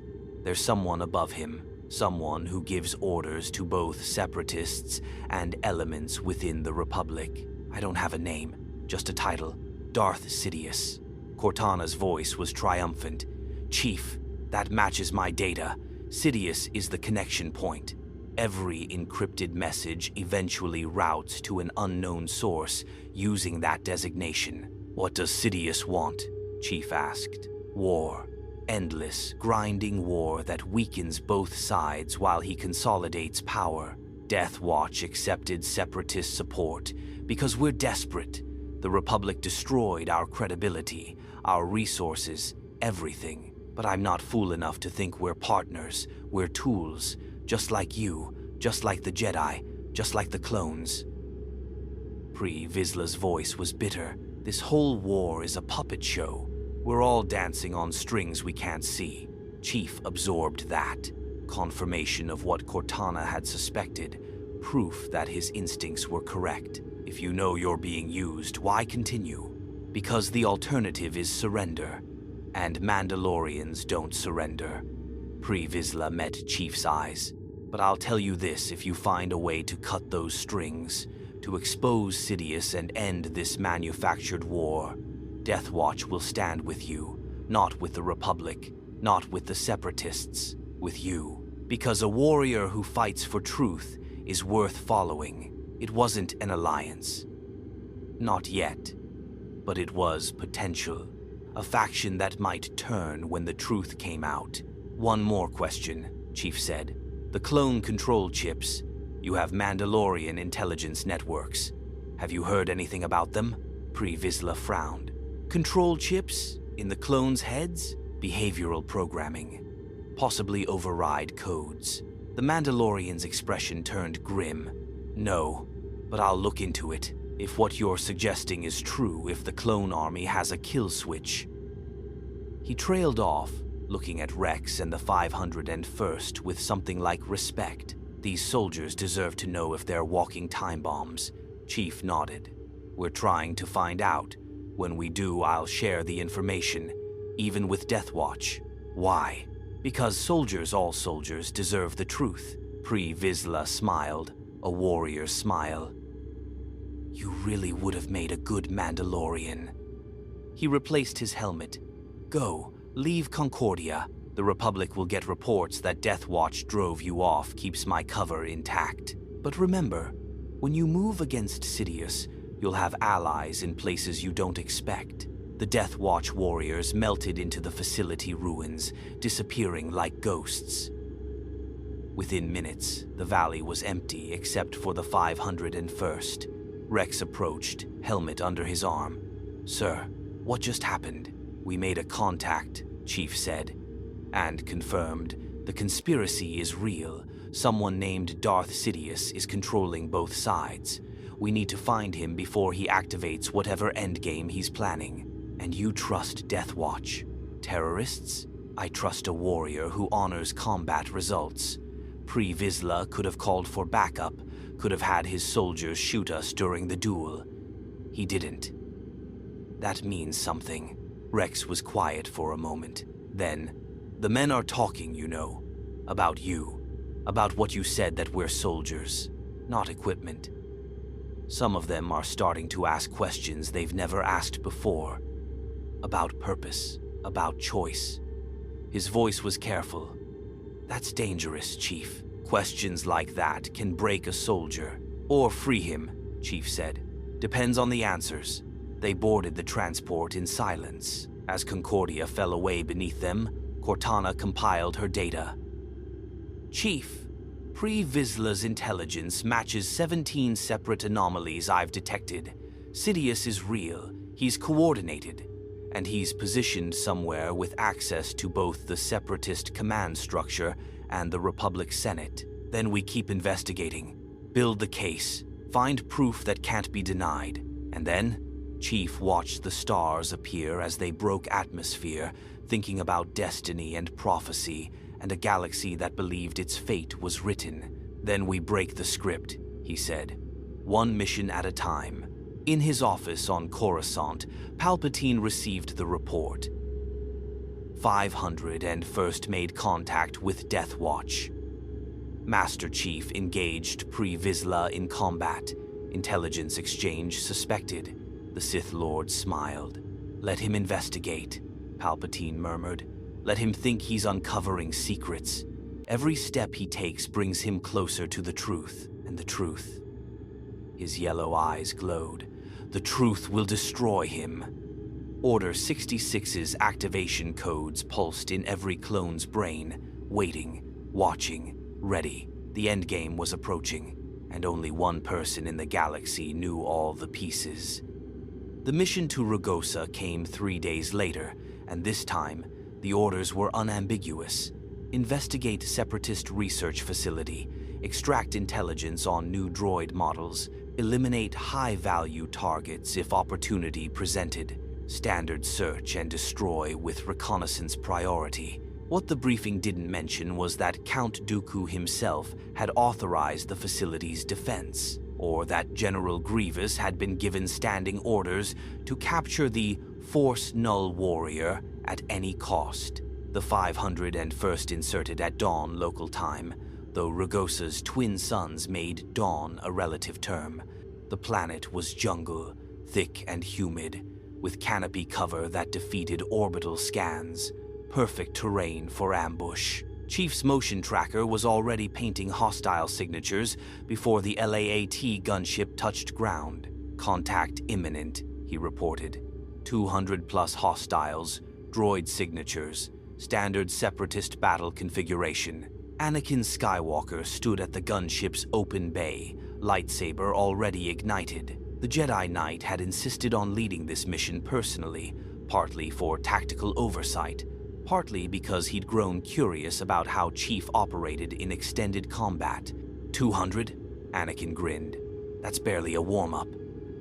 "Rex, standard dispersal pattern." "Chief, you're with me on the command element. Let's show these clankers why they should have stayed in the factory." The LAAT's doors opened to a wall of blaster fire. Battle droids, skeletal, expendable, designed for overwhelming numbers rather than individual competence, poured from the jungle in waves. Their tactics were predictable: advance in line formation, suppress with volume fire, exploit gaps through attrition. Against conventional forces, it worked. Against the 501st and a Spartan Gen 2, it was suicide. Chief's MA-5D barked in controlled bursts. Headshots, center mass when grouped, conserving ammunition because resupply on hostile worlds was never guaranteed. Beside him, Anakin moved like lightning, deflecting blaster bolts, redirecting them into other droids, using the Force to hurl entire squads into trees. The Jedi's fighting style was aggressive, almost reckless, but devastatingly effective. "Fives, Echo left flank, suppress that artillery droid." Rex's voice cut through the chaos. "Jesse, hard case right side breach." Now, the clones moved with practiced precision.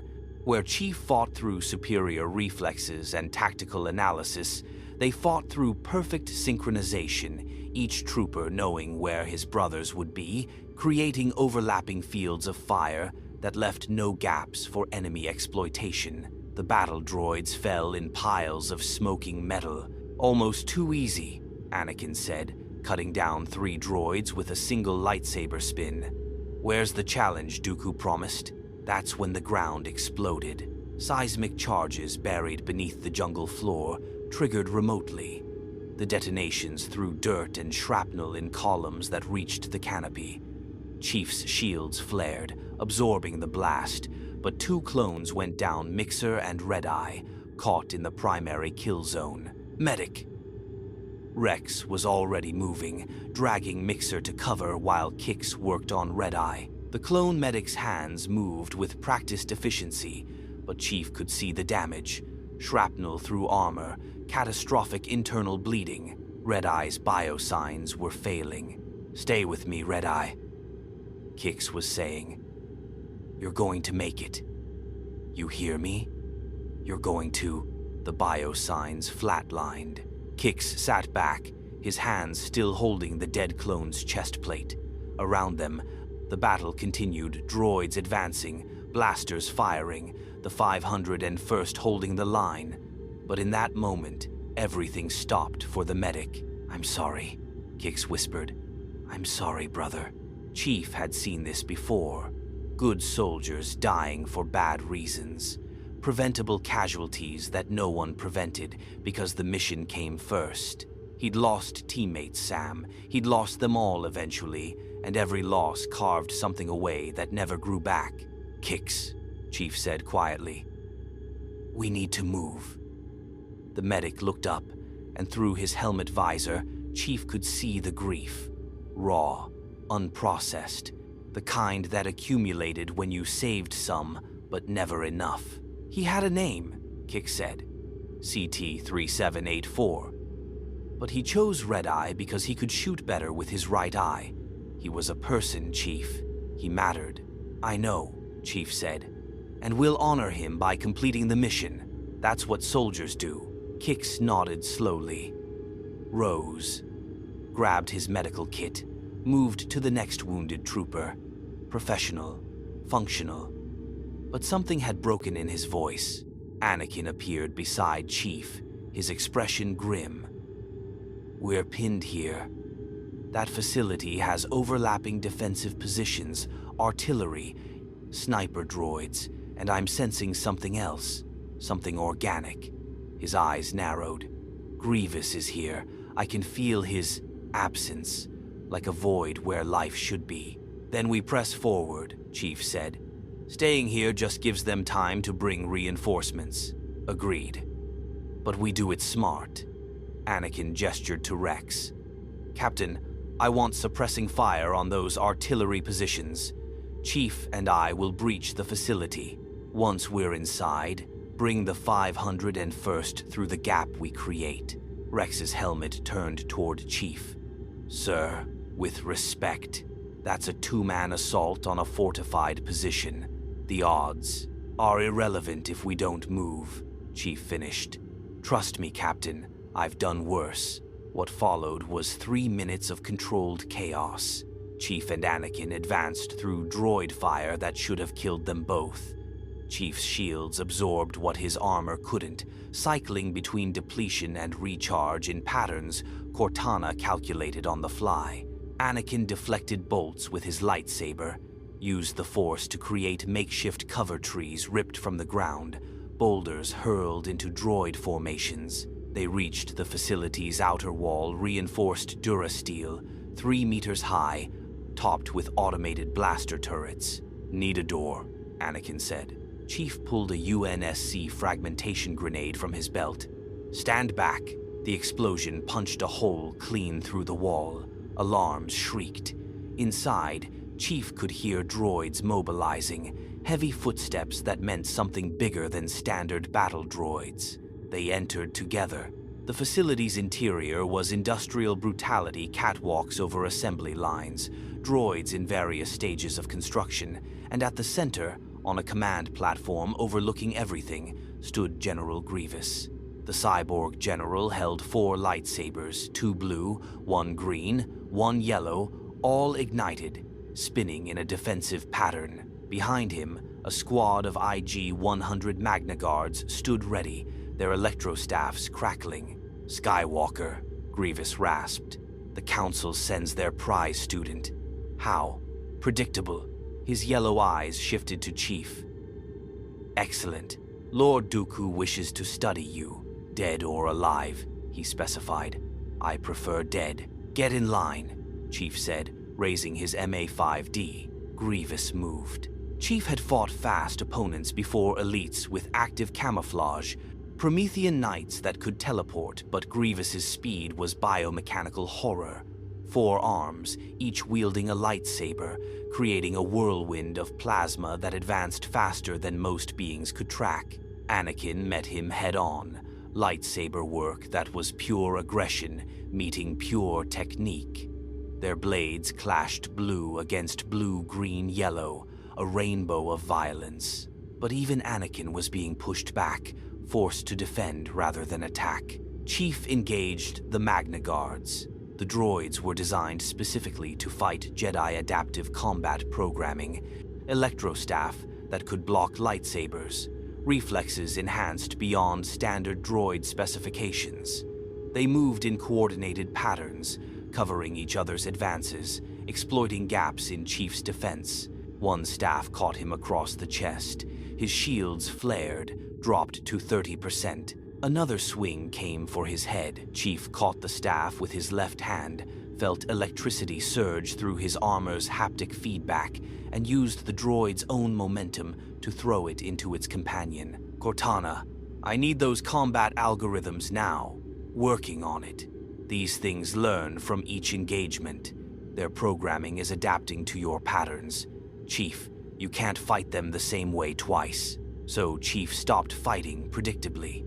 He grabbed a dead droid's severed arm still clutching a blaster and used it as a makeshift club, smashing it into a Magna Guard's head, dropped a frag grenade at another's feet, shot the third through its optical sensor, then closed the distance and tore its head off with augmented strength that should have been impossible.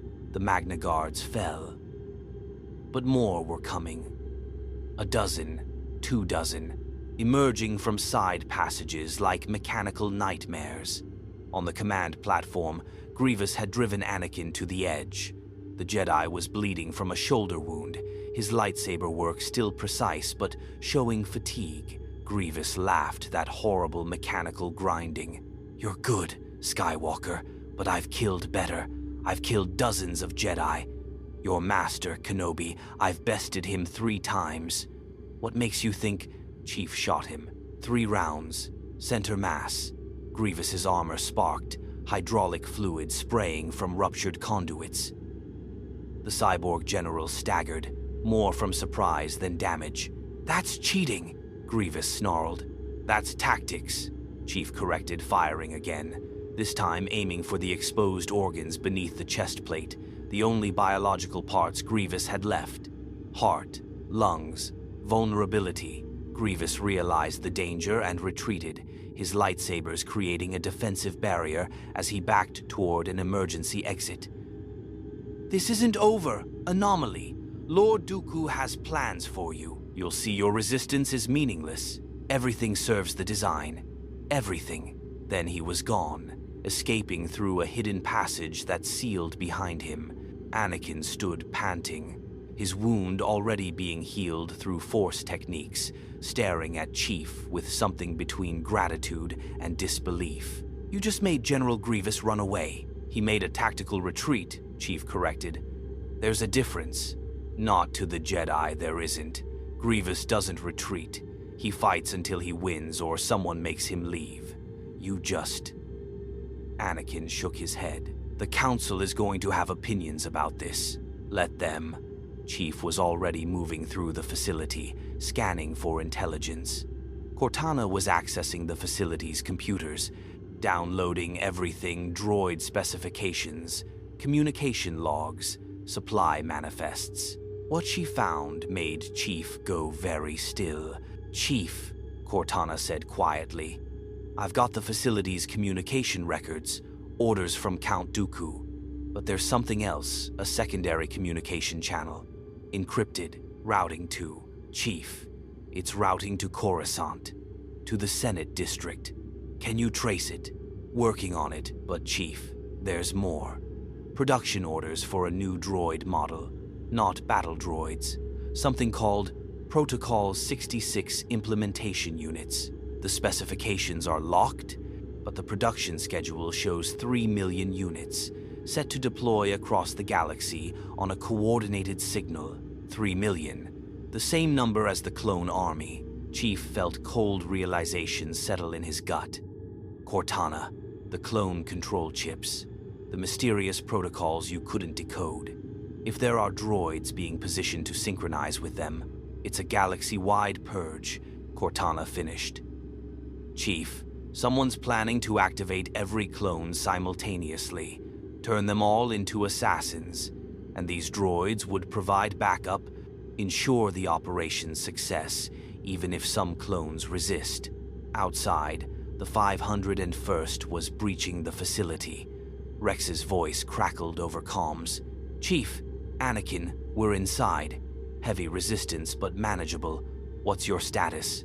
Chief looked at Anakin. The Jedi Knight was examining a holographic display, his expression growing darker as he read. "Anakin," Chief said carefully, "what does Protocol 66 mean to you?" The Jedi looked up. "Maybe." Chief gestured to the data Cortana had extracted. This facility was producing droids tied to something called Protocol 66. 3 million units, scheduled to deploy across the galaxy. Does the Jedi Council know anything about mass droid deployment on that scale? Anakin's eyes narrowed.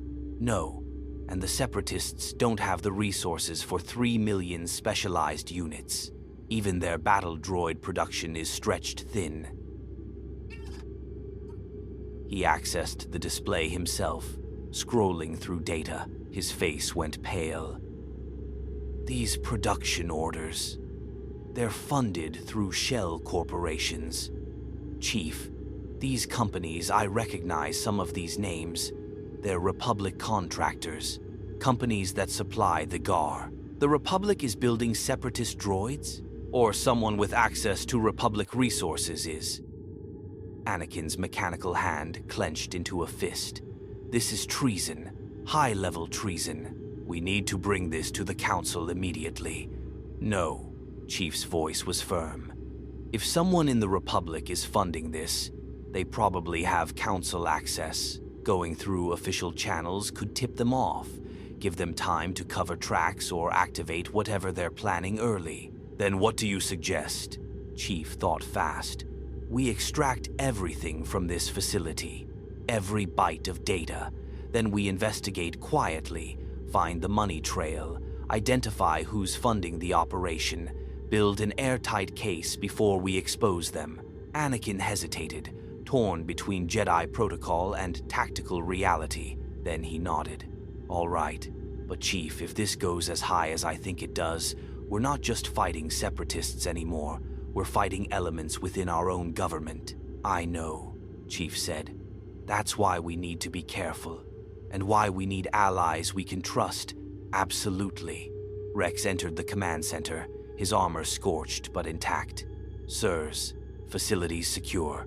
Found some interesting hardware in the manufacturing wing droids that don't match any known Separatist design. Should we destroy them? No, Chief and Anakin said simultaneously. Box them up, Chief continued. We're taking samples for analysis. And Rex, this mission is now classified. What we found here, the data we extracted, it doesn't go into official reports. Not yet. Rex's helmet tilted. Sir, that's against protocol. I know. I'm asking you to trust me anyway. The clone captain looked between Chief and Anakin. Then, slowly, he nodded. Understood. The 501st knows how to keep secrets. But Chief, whatever this is, whatever you found, it better be worth risking court-martial over. It is, Chief said grimly. Because I think we just found proof that this war is rigged, and whoever's pulling the strings is planning something that makes everything we've seen so far look like a warm-up. The journey back to Coruscant took 16 hours. Chief spent most of it in the gunship's cargo bay, examining the droid samples they'd extracted. The Protocol 66 units were sophisticated humanoid chassis, advanced combat programming, weapons integrated at the molecular level. Each one was worth 100 battle droids in pure capability, and 3 million were being built. Cortana worked tirelessly, cross-referencing data, following money trails through layers of corporate obfuscation. Chief, I've traced the funding. It goes through 17 shell companies, but they all connect back to a single source, the banking clan. Specifically to accounts controlled by someone named San Hill. Is he separatist? Publicly, yes. But privately, he's got accounts in both Republic and Separatist banks. He's been moving money between sides for years. Chief, he's not funding the Separatists. He's funding both sides. keeping the war going, because war is profitable. Chief had seen it before. War profiteers who cared nothing for ideology, only for the wealth conflict generated. But this was bigger, this was systematic. Industrial-scale manipulation. Can we expose him? Maybe. But Chief Sandhill is connected to everyone. Senators, generals, corporations. If we go after him, we go after half the galaxy's financial infrastructure. We'd need ironclad proof, testimony from multiple sources. And even then, Cortana paused. Even then, I'm not sure the Republic would act, because exposing the banking clan means exposing how much of this war is built on corruption. Chief leaned back against the gunship's hull, feeling the weight of it. Not just armor weight, mission weight. The kind that came from realizing victory wasn't a single battle, but a campaign against an enemy that wore the uniform of allies. We keep investigating, he said finally. Build the case. Find Sidious.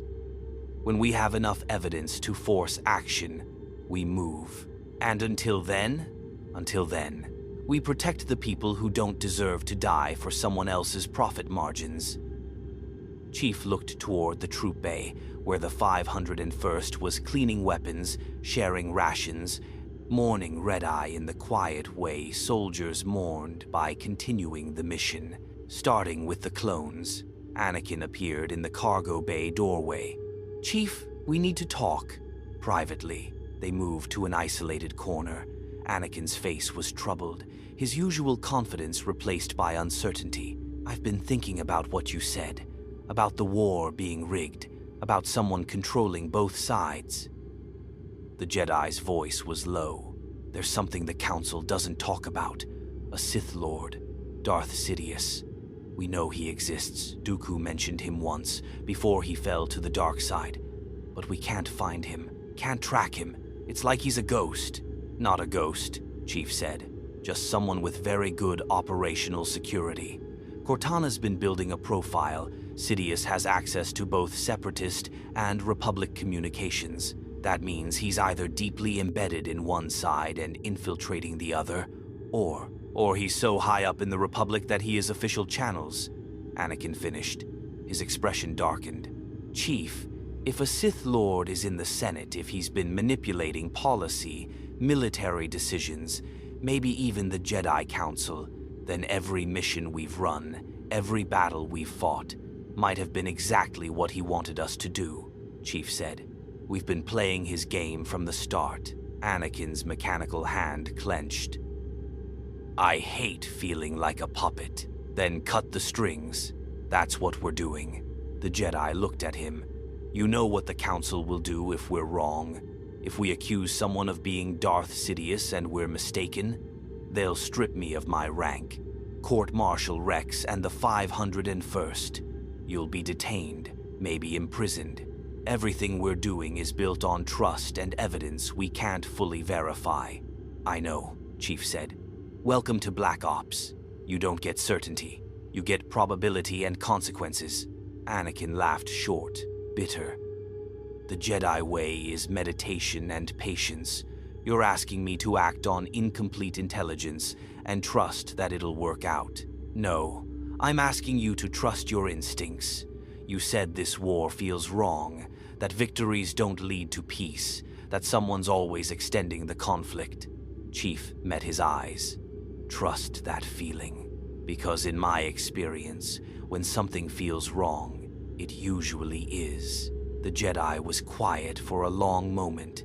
Then, all right, I'm in. But we do this smart. We build the case. We find Sidious. And when we move with enough force that he can't escape.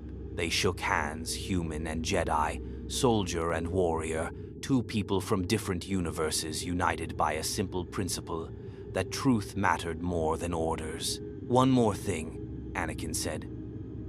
My Padawan Ahsoka, she's back from Christophsis. Smart kid. Questions everything.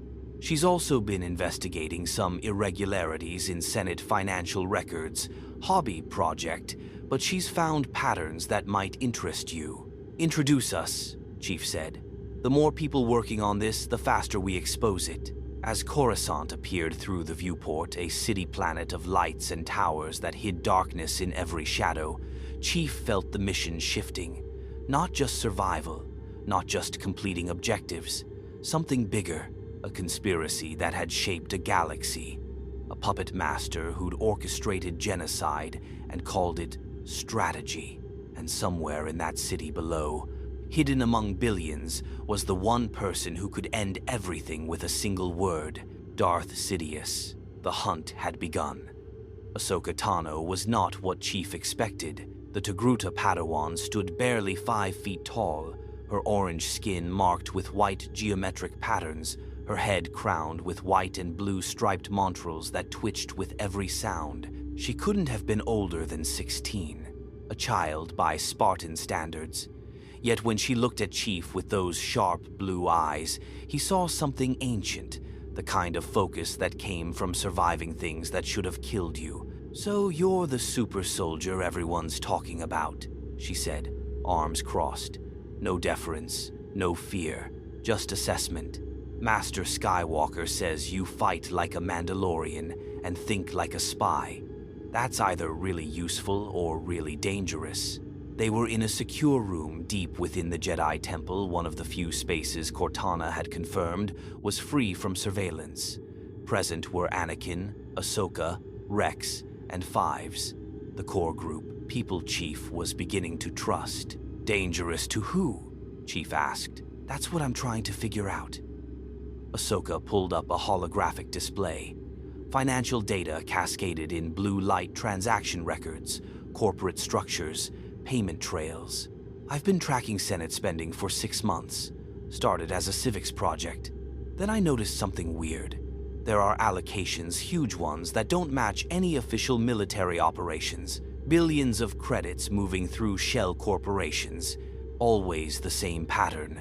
Republic funds route to neutral banks, get laundered through corporate accounts, then re-emerge as separatist procurement." Chief leaned forward.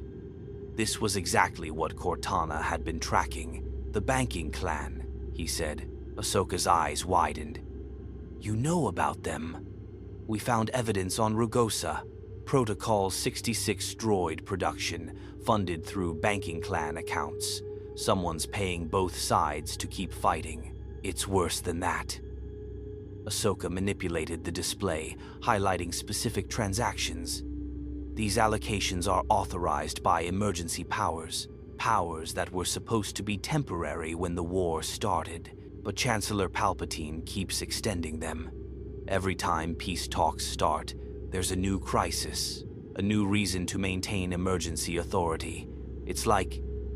She hesitated, "like someone's orchestrating crises to justify consolidating power," Chief finished. "Exactly." The Padawan looked at Anakin. "Master, I tried to bring this to the Council.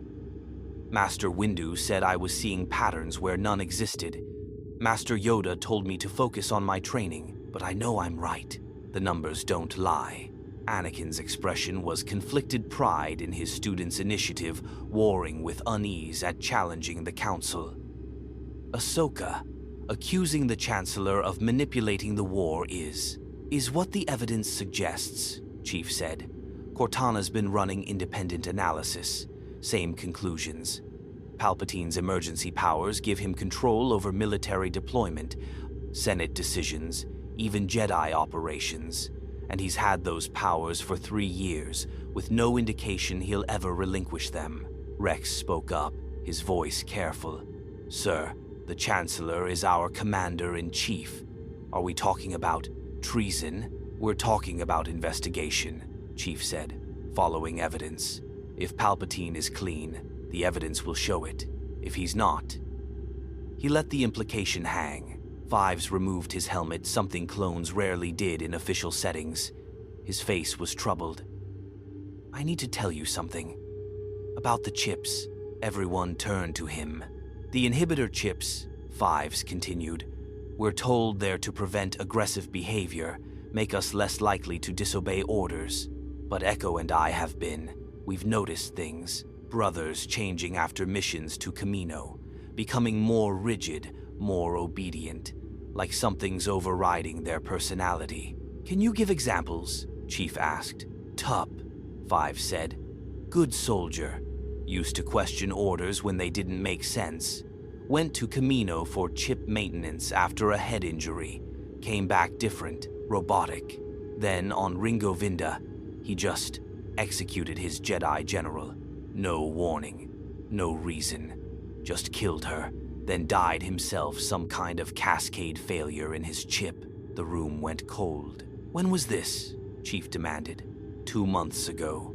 The Kaminoans said it was a malfunction. Rare, nothing to worry about. But I accessed medical records unauthorized. I know. There have been 17 similar incidents across the GAR. Clones suddenly attacking Jedi. Always lethal. Always followed by the clone's death, or rear conditioning. Cortana's voice cut through Chief's neural link. Chief, this matches the Protocol 66 data. The chips aren't behavioral inhibitors. They're assassination protocols, waiting for activation. Chief felt rage building cold, controlled, the kind that came from seeing patterns of abuse that institutions ignored. Fives, can you get me a chip? A deactivated one, from a deceased clone. Maybe. The 501st Medical Bay keeps samples for analysis. But if I'm caught, you won't be, Cortana said, broadcasting through Chief's external speakers. I can create a false access trail, make it look like routine medical inventory. Fives, I'll guide you through the security protocols. Ahsoka looked at Chief's helmet. Did your armor just talk? That's Cortana, Chief said. My AI companion. She's been instrumental in tracking these patterns. An AI? Ahsoka's montrals twitched with curiosity. The Republic banned unrestricted AI development. They say it's too dangerous, artificial minds making independent decisions. Cortana's saved my life 207 times, Chief said. And she's the only reason we've gotten this far in exposing the conspiracy. Whatever the Republic's concerns about AI, they're wrong. Thank you, Chief, Cortana said warmly. Then more seriously. But he's right to be cautious. I'm deteriorating. The dimensional shift damaged my quantum architecture.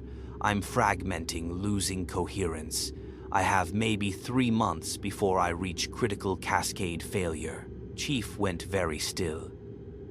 You didn't tell me that. Because you would have stopped investigating to find a solution. Chief, there isn't one. Not in this galaxy. Their computer technology is centuries ahead of ours in some ways, centuries behind in others. They have faster than light communications, but no true AI. They can't fix me because they don't understand what I am. Then we find someone who does, Chief said flatly. You're not dying. Not on my watch. Anakin cleared his throat.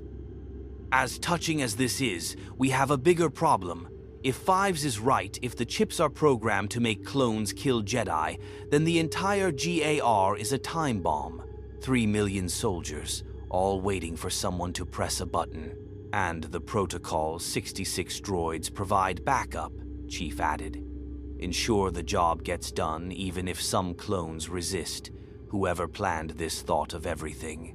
Darth Sidious, Ahsoka said. It has to be. The Sith. Master Yoda's been warning about rising darkness for years, but the Council keeps looking outside the Republic.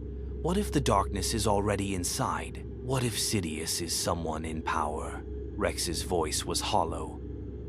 If this is true, if we're programmed to kill Jedi, then every clone is a traitor waiting to happen. We're worse than droids. At least droids don't pretend to be your friends first. You're not traitors, Chief said firmly. You're victims, programmed without consent. That's not moral failure, that's slavery, with extra steps. If these chips activate, the responsibility falls on whoever presses the button, not the soldiers forced to execute. Tell that to the Jedi we kill, Rex said bitterly. Anakin put a hand on his captain's shoulder. Rex, we're going to stop this. Before any activation, before any Jedi die. But we need proof, evidence that even the Council can't ignore. The chip, Chief said. Fives gets us a sample. Cortana analyzes it.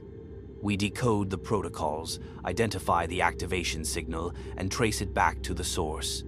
That gives us proof and a target. How long will analysis take? Anakin asked. Cortana appeared as a hologram, a miniature figure of light standing on Chief's palm. Her avatar flickered slightly, visual confirmation of her deterioration. With my current processing capacity, 72 hours. But Chief, I need to tell you something. The quantum architecture required to decode Kaminoan bioencryption, it's going to accelerate my fragmentation. I might not survive the analysis. Then we find another way, Chief said. There is no other way. The encryption is designed to be unbreakable by conventional methods. Only a true AI with quantum processing can crack it. And that's me. Cortana's avatar smiled sadly. Chief, I've known for 3 weeks that this mission would probably kill me. I didn't tell you because I knew you'd object, but this is my choice. Analyzing those chips, stopping whatever atrocity is planned that's worth dying for. Chief wanted to argue, wanted to order her to stand down, find alternatives, preserve herself. But he'd learned years ago that you couldn't order someone to live when they decided to die for a cause. 72 hours, he said quietly. We make them count. Fives retrieved the chip at 0300 hours, during shift change when security was thinnest. The sample came from a clone named Jax, killed in action on Umbara, cause of death listed as combat trauma. The medical examiner had removed the chip during autopsy, labeled it for study, then filed it with hundreds of others in the temple's massive medical storage. Cortana walked Fives through the facility's security, creating false credentials, spoofing biometric scanners, generating access logs that showed a routine inventory check. The ARC trooper moved through the facility like a ghost trained for infiltration, carrying out the mission with the same precision he'd shown in combat. When he returned with the chip, a tiny piece of organic technology, no larger than a grain of rice, Chief saw the weight of it. Not physical weight, moral weight. The weight of potentially condemning every clone brother to being an unwitting assassin. This is it, Five said, handing the chip to Chief. Every clone's got one. Right here. He tapped the base of his skull. We're told it's part of our augmentation, enhances combat performance, reduces stress, makes us better soldiers. His voice was hollow. What if it just makes us better killers? Then we remove them, Chief said. All of them. 3 million surgeries if that's what it takes. The Senate would never approve that, Anakin said. They'd claim it compromises the GAR's combat effectiveness. And if we tell them why we need the chips removed, if we expose the conspiracy before we have proof, Sidious will just activate them early. Kill all the Jedi immediately, rather than wait for his perfect moment. Ahsoka paced, her montrals twitching with agitation. So we're trapped. We can't expose the truth without triggering the thing we're trying to prevent. We can't remove the chips without Senate approval we'll never get. What do we do? Chief looked at the chip, at Cortana's holographic avatar, already flickering more than before, at the people in this room who'd trusted him despite having every reason not to. We find a third option, he said. Cortana analyzes the chip, finds the activation signal. Then we create a jamming protocol, something that blocks the signal galaxy-wide. When Sidious tries to activate Order 66, nothing happens. The clones stay in control. The conspiracy fails. Can you do that? Rex asked Cortana. The AI's avatar steadied, showing determination despite her deterioration. I can try. But Chief's right, I'll need to decode the entire protocol first, understand how the activation works, what triggers it, what fail-safes are built in. It's going to take everything I have. Then use everything, Chief said. That's an order. Cortana smiled. You can't order me, Chief. I'm not military property. I'm your partner, and this is my choice. They set up the analysis equipment in Chief's quarters, a Spartan room in the Temple's military wing, chosen because Cortana had verified it was the most secure location available. The chip was placed in a scanner that Cortana had modified using Republic technology, her quantum processors interfacing with systems never designed for true AI. Beginning deep analysis, Cortana said. This is going to hurt. Her avatar flickered, stabilized, flickered again, longer this time. Chief watched, helpless, as his companion of 30 years began to tear herself apart to save people she'd never met. 48 hours into the analysis, Cortana was dying. Her avatar no longer maintained consistent form. Sometimes she was the woman Chief knew, sometimes a fractured mosaic of light, sometimes just static. Her voice came in bursts, interrupted by long silences that terrified him more than any combat ever had. Chief, I've got partial decode. The activation phrase is Execute Order 66. Verbal command. Triggers cascade in all chips simultaneously. Cortana, stop. You're fragmenting too fast. Can't. Stop. Need to. Find the fail-safe. There has to be. Emergency shutdown. Built into Kaminoan design. There might not be one. If this was designed for assassination, they wouldn't include a shutdown. No. There's always something. Engineers always leave back doors. Just have to. No. Her avatar shattered into 1,000 pieces, then slowly reformed. But this time, parts were missing.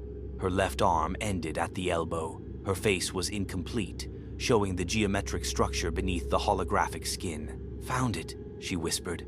Chief, there's a counter signal. Biometric override. Requires Jedi Force signature. Specific pattern. If enough Jedi broadcast it simultaneously, it'll override. How many Jedi? All of them. Every Jedi in the galaxy. At once. Synchronized. Chief, you need to. Tell the Council. Warn them. I will. Cortana, initiate emergency stasis. Preserve what's left. No stasis. Not done yet. Need to. Extract the counter signal. Program it into your armor, so you can broadcast if I'm not. You'll be here. Chief. Her voice was fading, each word taking longer to form. I've been honored to serve with you. Best years of my existence. Don't let them die for nothing. Stop Sidious. Save the clones. Remember me. Cortana! Her avatar collapsed into pure data streams of numbers and code that poured into Chief's armor systems. For 17 seconds, his HUD went dark, then it rebooted, and when it came back online, there was a new protocol installed. Jedi Force Override Cortana Final Version, but the holographic emitter was empty. No avatar, no voice, just silence where his companion had been for 3 decades. Chief stood in the empty room, his hands clenched into fists, feeling something he hadn't let himself feel since the war began. Grief, raw, unprocessed, the kind that came from losing someone who'd been more family than any blood relation. Chief, Rex's voice came from the doorway. We heard the analysis finished. Did Cortana? She's gone, Chief said. His voice was flat, controlled, military discipline holding back the rage underneath. She completed the mission, found the counter signal, programmed it into my armor. But the process... She fragmented beyond recovery. Rex removed his helmet. I'm sorry, sir. I know she was important to you. She was my partner, my friend. Chief turned to face the clone captain. And she died. proving that there's a way to stop Order 66. That's what matters now. Completing her mission, Anakin and Ahsoka arrived minutes later. Chief briefed them on everything Cortana had discovered, the activation phrase, the failsafe, the requirement for synchronized Jedi Force signatures to override the chips. "So we need the entire Jedi Order," Anakin said slowly. "All 10,000 Jedi, broadcasting the same Force pattern at the same moment." "That's Chief. The Council will never approve that without knowing why.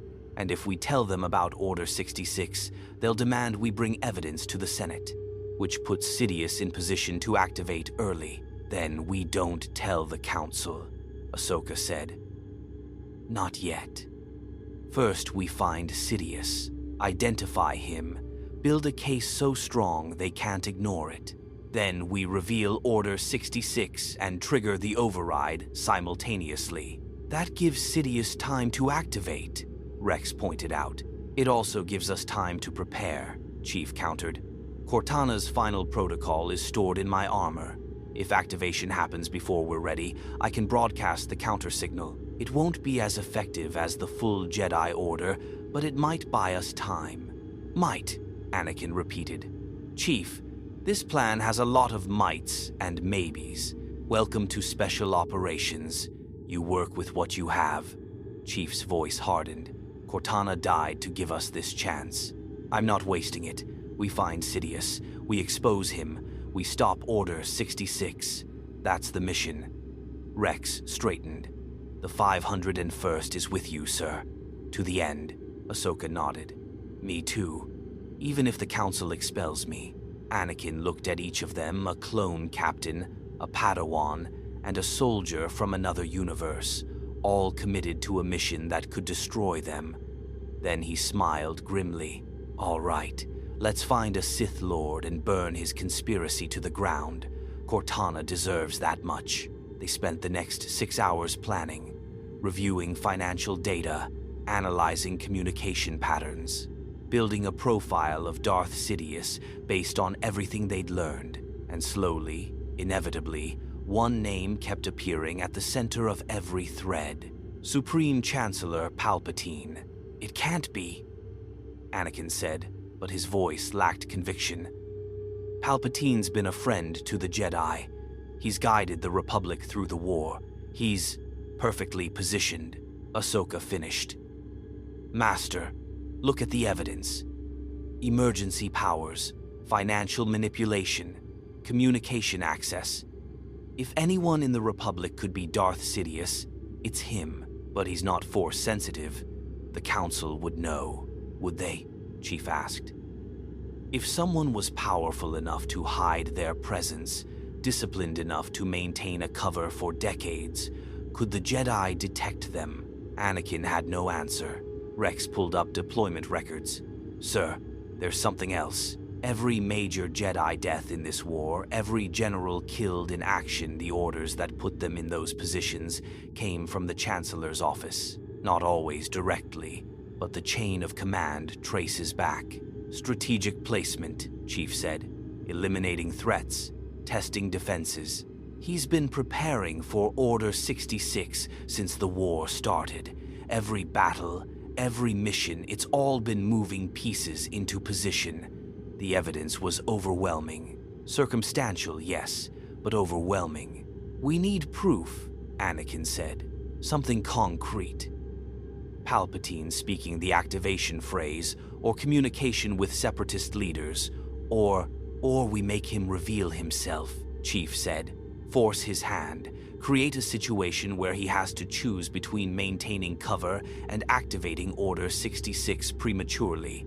Then we're ready with the override." "That's incredibly dangerous," Ahsoka said. "Yes," Chief agreed. "But it's also the only way to end this without tearing the Republic apart from within. If we're wrong about Palpatine, we've lost nothing but time. If we're right..." He looked at each of them. "If we're right, we save the Jedi Order and 3 million clones from becoming murderers." "How do we force his hand?" Rex asked. Chief had been thinking about that. about what would threaten Sidious enough to break his careful planning, about what would make a Sith Lord abandon decades of preparation. "We threaten the one thing he can't afford to lose," Chief said. "Control. We expose part of the conspiracy just enough to panic him, make him think we're closer to the truth than we are. Then we watch where he runs, who he contacts, what orders he gives. Eventually, he'll make a mistake, and when he does, we'll be there." "What do we expose?" Anakin asked. Chief smiled grimly. "The banking clan. The Protocol 66 droids. The funding trail. We leak it to multiple Senate committees simultaneously. Create chaos. Force Sidious to either cover it up, which shows his influence, or accelerate his plans, which forces him to activate Order 66 before we can stop it. And if he activates..." Ahsoka's voice was small. Chief tapped his armor where Cortana's final protocol waited. "Then I broadcast the counter signal, and we pray it's enough." They sat in silence, each contemplating the enormity of what they were planning, a gambit that could save billions or doom them all. Finally, Anakin spoke. "Cortana died for this. The least we can do is make sure it mattered." "Agreed," Rex said. "Agreed," Ahsoka echoed. Chief looked at the empty holographic emitter where his companion had stood for 30 years, remembered her voice, her humor, her absolute certainty that doing the right thing was always worth the cost. "Then let's get to work," he said quietly. "For Cortana, for the clones, for everyone who deserves better than being a pawn in someone else's war." The hunt for Darth Sidious had entered its final phase, and in his office, watching through surveillance he thought was secure, Palpatine smiled. "Come then, anomaly," the Sith Lord whispered. "Show me what a soldier without destiny can do against a Sith who's planned for every eventuality." The trap was set. Both sides thought they'd won. Only one was right. The leak hit the Senate like a thermal detonator. Ahsoka had orchestrated it perfectly, routing the information through 17 different sources simultaneously, making it impossible to trace back to a single origin. Senate committees received encrypted data packets. Holonet journalists found anonymous tips. Even civilian watchdog organizations got sanitized versions of the evidence. The banking clan's dual funding, the Protocol 66 droids, shell corporations moving billions between Republic and Separatist accounts. Not everything Chief had held back: the clone chips, the Jedi assassination protocols, but enough to create panic. Within 6 hours, emergency Senate sessions were called.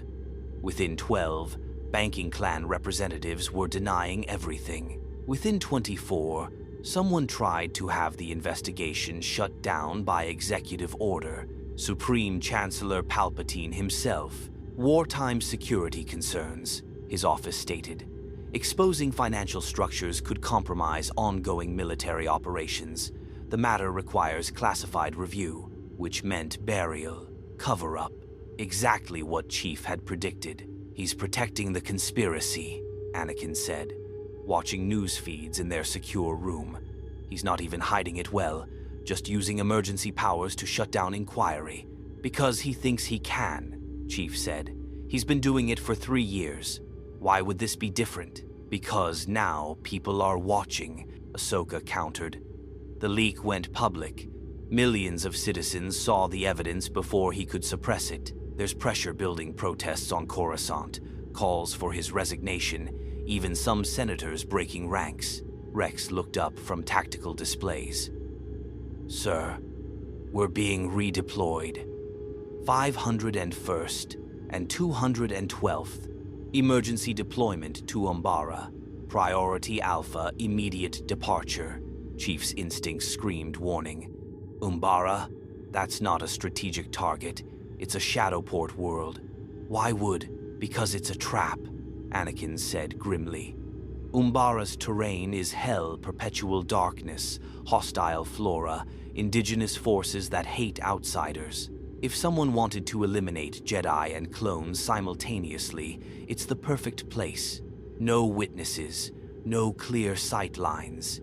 Easy to blame losses on difficult conditions. Palpatine's moving, Chief said.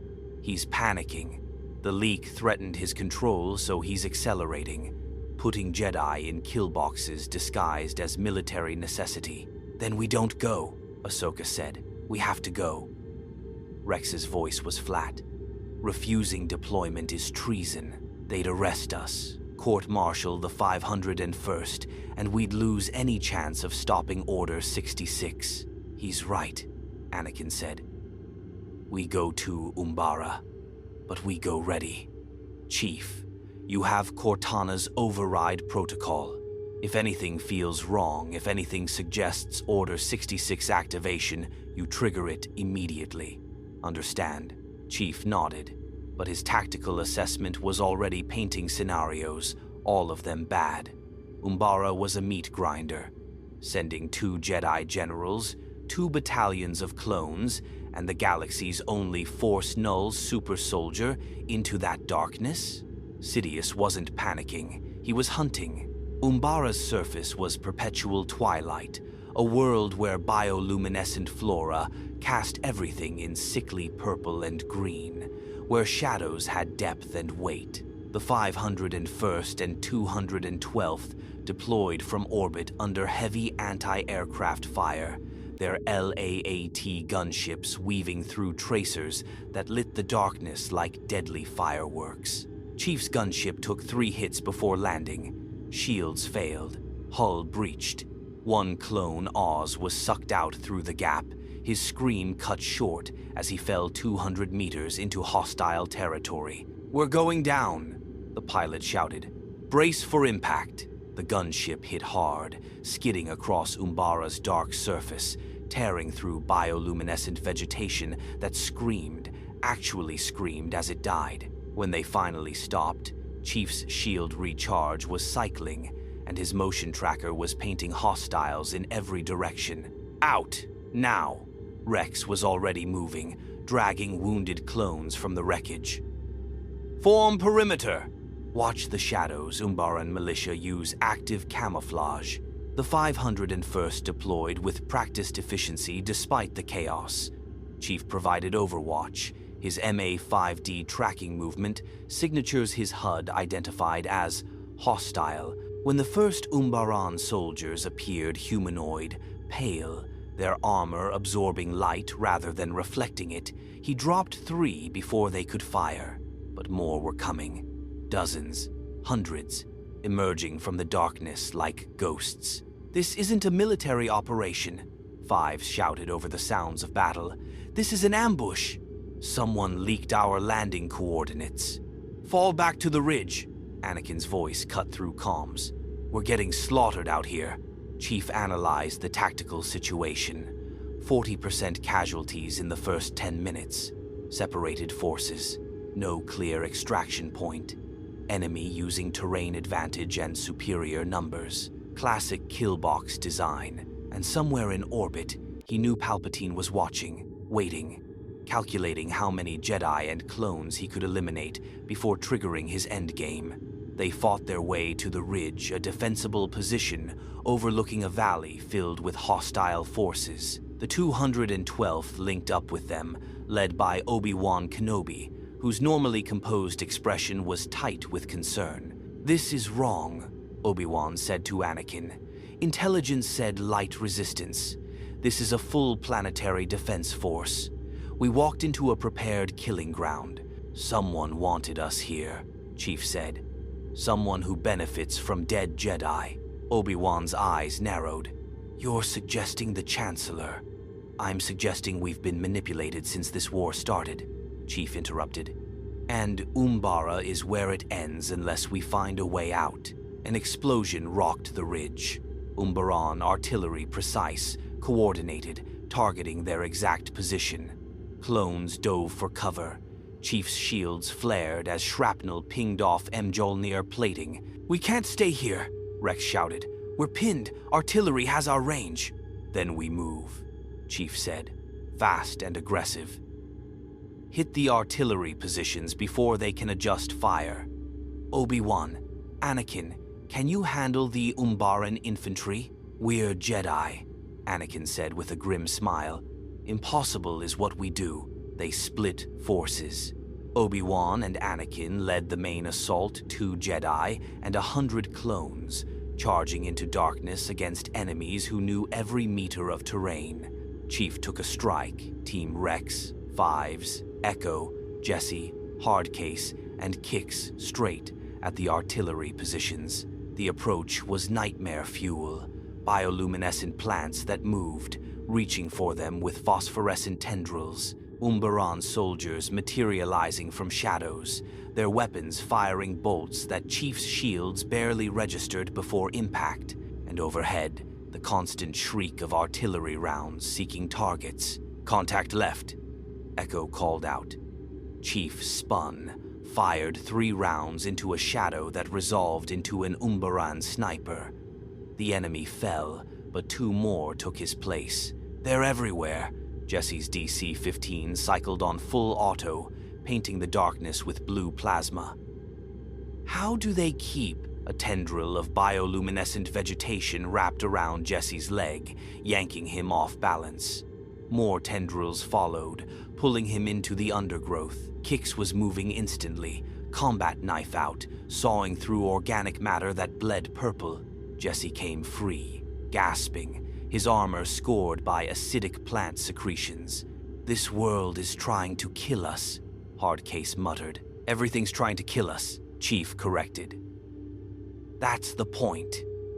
Sidious chose this world specifically because it's hostile to Republic forces. Maximum casualties with plausible deniability. They reached the artillery position, a fortified emplacement carved into Umbara's stone, defended by a platoon of militia and automated turrets. Chief's tactical assessment painted 100 ways this could go wrong. Hardcase, I need those turrets down, Rex ordered. Fives, Echo flank left. Chief and I take center approach. On my mark, wait. Chief's motion tracker was showing something. Movement behind them, coming fast. We've got company. 50+ contacts, moving to cut off our retreat, Rex swore. We're being boxed in. They knew we'd target the artillery, because someone told them, Chief said. This whole operation was planned. We were never supposed to survive Umbara. A voice crackled across their comms. Jedi General Pong Krell, the commanding officer for this sector. His tone was harsh, authoritative. All units, hold position. I'm repositioning forces for a coordinated strike. Any advance without my authorization will be considered insubordination. Rex's jaw tightened. Sir, if we hold position, we'll be overrun. The artillery has our range, and you have your orders, Captain. Hold position. Krell out. Chief looked at Rex. Saw the conflict there, military discipline warring with survival instinct. Clones were trained to follow orders absolutely, but orders that guaranteed death? Rex, Chief said quietly. What are Krell's casualties compared to other Jedi generals? The clone captain's face went stone. Highest in the GAR. 68% losses across his commands. We always assumed it was bad luck. Difficult assignments, or deliberate sacrifice, Chief said. He's killing clones on purpose. Probably separatist sympathizer, maybe even working for Sidious. You're accusing a Jedi general of treason. I'm analyzing patterns, and the pattern says Krell wants us dead. Chief checked his ammo, 2 magazines left. Your call, Captain. Follow orders and die, or trust your instincts and complete the mission. Rex was silent for 5 seconds. Then, Fives, Echo execute flanking maneuver. Hardcase, drop those turrets. We're taking this position with or without General Krell's blessing. They attacked. Hardcase went first, his Z6 rotary cannon roaring, suppressing the automated defenses long enough for Fives and Echo to close distance. Chief provided precision fire targeting officers, eliminating key threats, forcing the Umbaran defense to fragment. Rex led from the front, his DC 17 seconds blazing, shouting orders that his men followed without hesitation. The artillery position fell in 90 seconds, but the cost was high. Echo took a direct hit to his chest plate armor, cracked, internal bleeding severe. Kicks worked frantically, but even Chief could see the damage was catastrophic. Echo's critical, Kicks said, his voice tight. He needs a medical frigate. Immediate evac or he dies. Request evac, Rex ordered. Krell's response was immediate. Denied. No medical ships available for individual casualties. Continue the mission. Rex stared at the comm unit like it had personally insulted him. Sir, I have a critically wounded ARC trooper. He'll die without. Then he dies, Krell said coldly. Clones are replaceable, Captain. Artillery positions are not. Secure the sector. Silence. Every clone within earshot had heard that. Had heard a Jedi general, someone they were supposed to trust, dismiss their brother's life as expendable. Fives removed his helmet. His face was pure rage. Replaceable. We're replaceable to him. Not to me, Chief said. He bent down, carefully lifted Echo the clone, weighed barely half what Chief's armor could carry. Kicks, stay with him. I'm getting him to the landing zone. The rest of you, secure this position and wait for my signal. Chief, that's a click through hostile territory, Rex said. Alone, with a wounded man. I've done harder, Chief said. And he had. He'd carried wounded Spartans through Covenant kill zones. He'd extracted civilians from hot zones under fire. This was just another carry. Another soldier who deserved better than being left behind. He ran. Umbara's terrain tried to kill him with every step. Carnivorous plants, hidden sinkholes, Umbaran patrols. Chief's shields cycled constantly, his HUD painting threats faster than he could eliminate them. Echo was fading, his biosigns dropping, his breathing shallow. Stay with me, Chief said. That's an order. Can't. Disobey. Orders. Echo's voice was barely a whisper. Good soldiers, follow orders. Good soldiers protect each other. You taught me that. A medical frigate was on the ground ahead, not official evac, just a support ship that had landed to treat wounded. Chief burst through their perimeter defense, clones raising weapons before recognizing his armor. I have critical casualty, Chief shouted. ARC trooper, chest trauma, internal bleeding. Medics swarmed Echo, pulling him onto a stretcher, rushing him into the ship. One of them, a clone with red medical cross on his helmet, looked at Chief. You carried him a click through hostile territory? Yes. He would have died if you hadn't. You just saved his life. Then the run was worth it, Chief said simply. He turned to head back and found General Krell standing in his path. The Basilisk Jedi was massive, over 2 meters tall, 4 arms, each capable of wielding a lightsaber. His face was cruel, his yellow eyes holding something Chief had seen before, contempt for those he considered beneath him. You disobeyed my direct order, Krell said.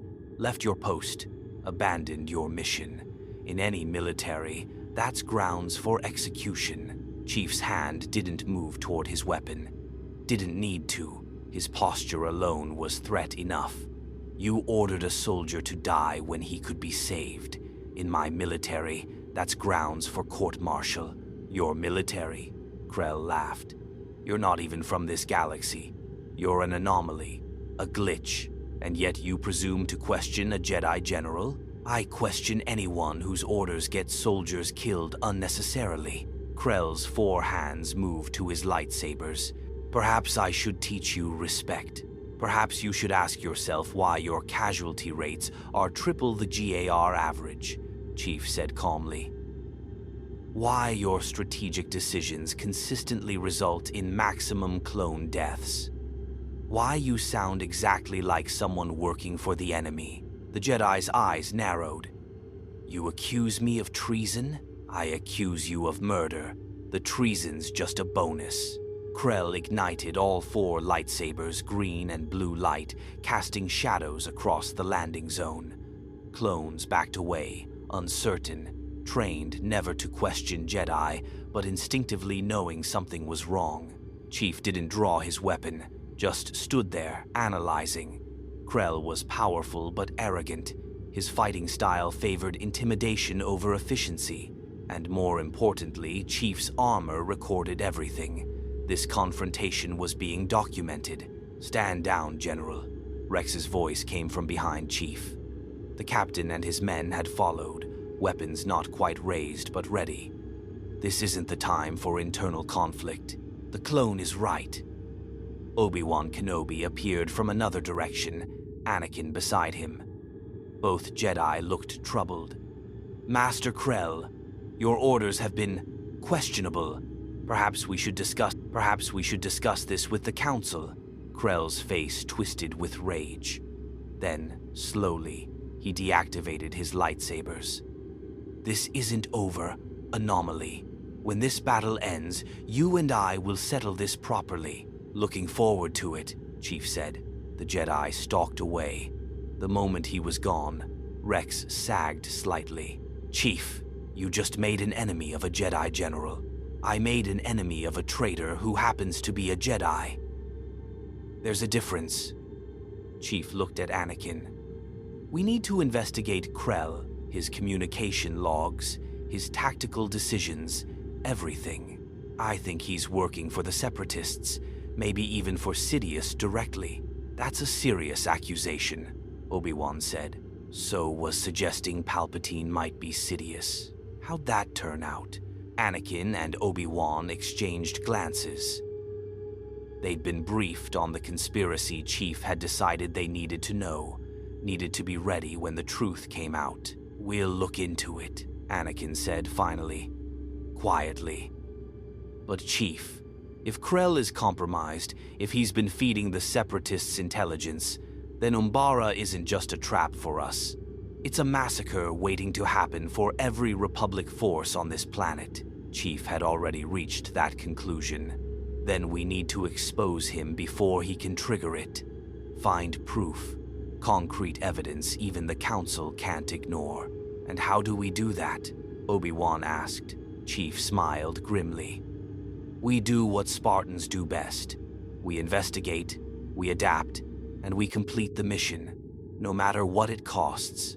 The proof came 6 hours later when Fives and Hardcase infiltrated Krell's command post. They found encrypted communications, direct contact with Umbaran commanders, found tactical plans that deliberately exposed Republic forces to ambush, found evidence that Krell had been sabotaging Republic operations for months, maybe years. And they found one final piece of information.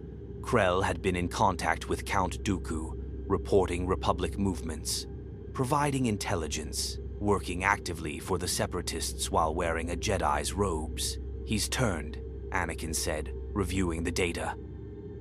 "Fallen to the dark side. We need to arrest him immediately." "He'll resist," Obi-Wan warned. "A Jedi of his power, corrupted by darkness. It'll take both of us to subdue him." "Take me too," Chief said. "I've fought Sith. I know how they think." They found Krell in the command center, alone, staring at holographic displays of the battle. When they entered, he didn't turn. "I wondered when you'd come," the fallen Jedi said. The investigation was inevitable once the anomaly arrived. He sees patterns where others see chaos, asks questions where others obey. Krell turned slowly. "But it doesn't matter.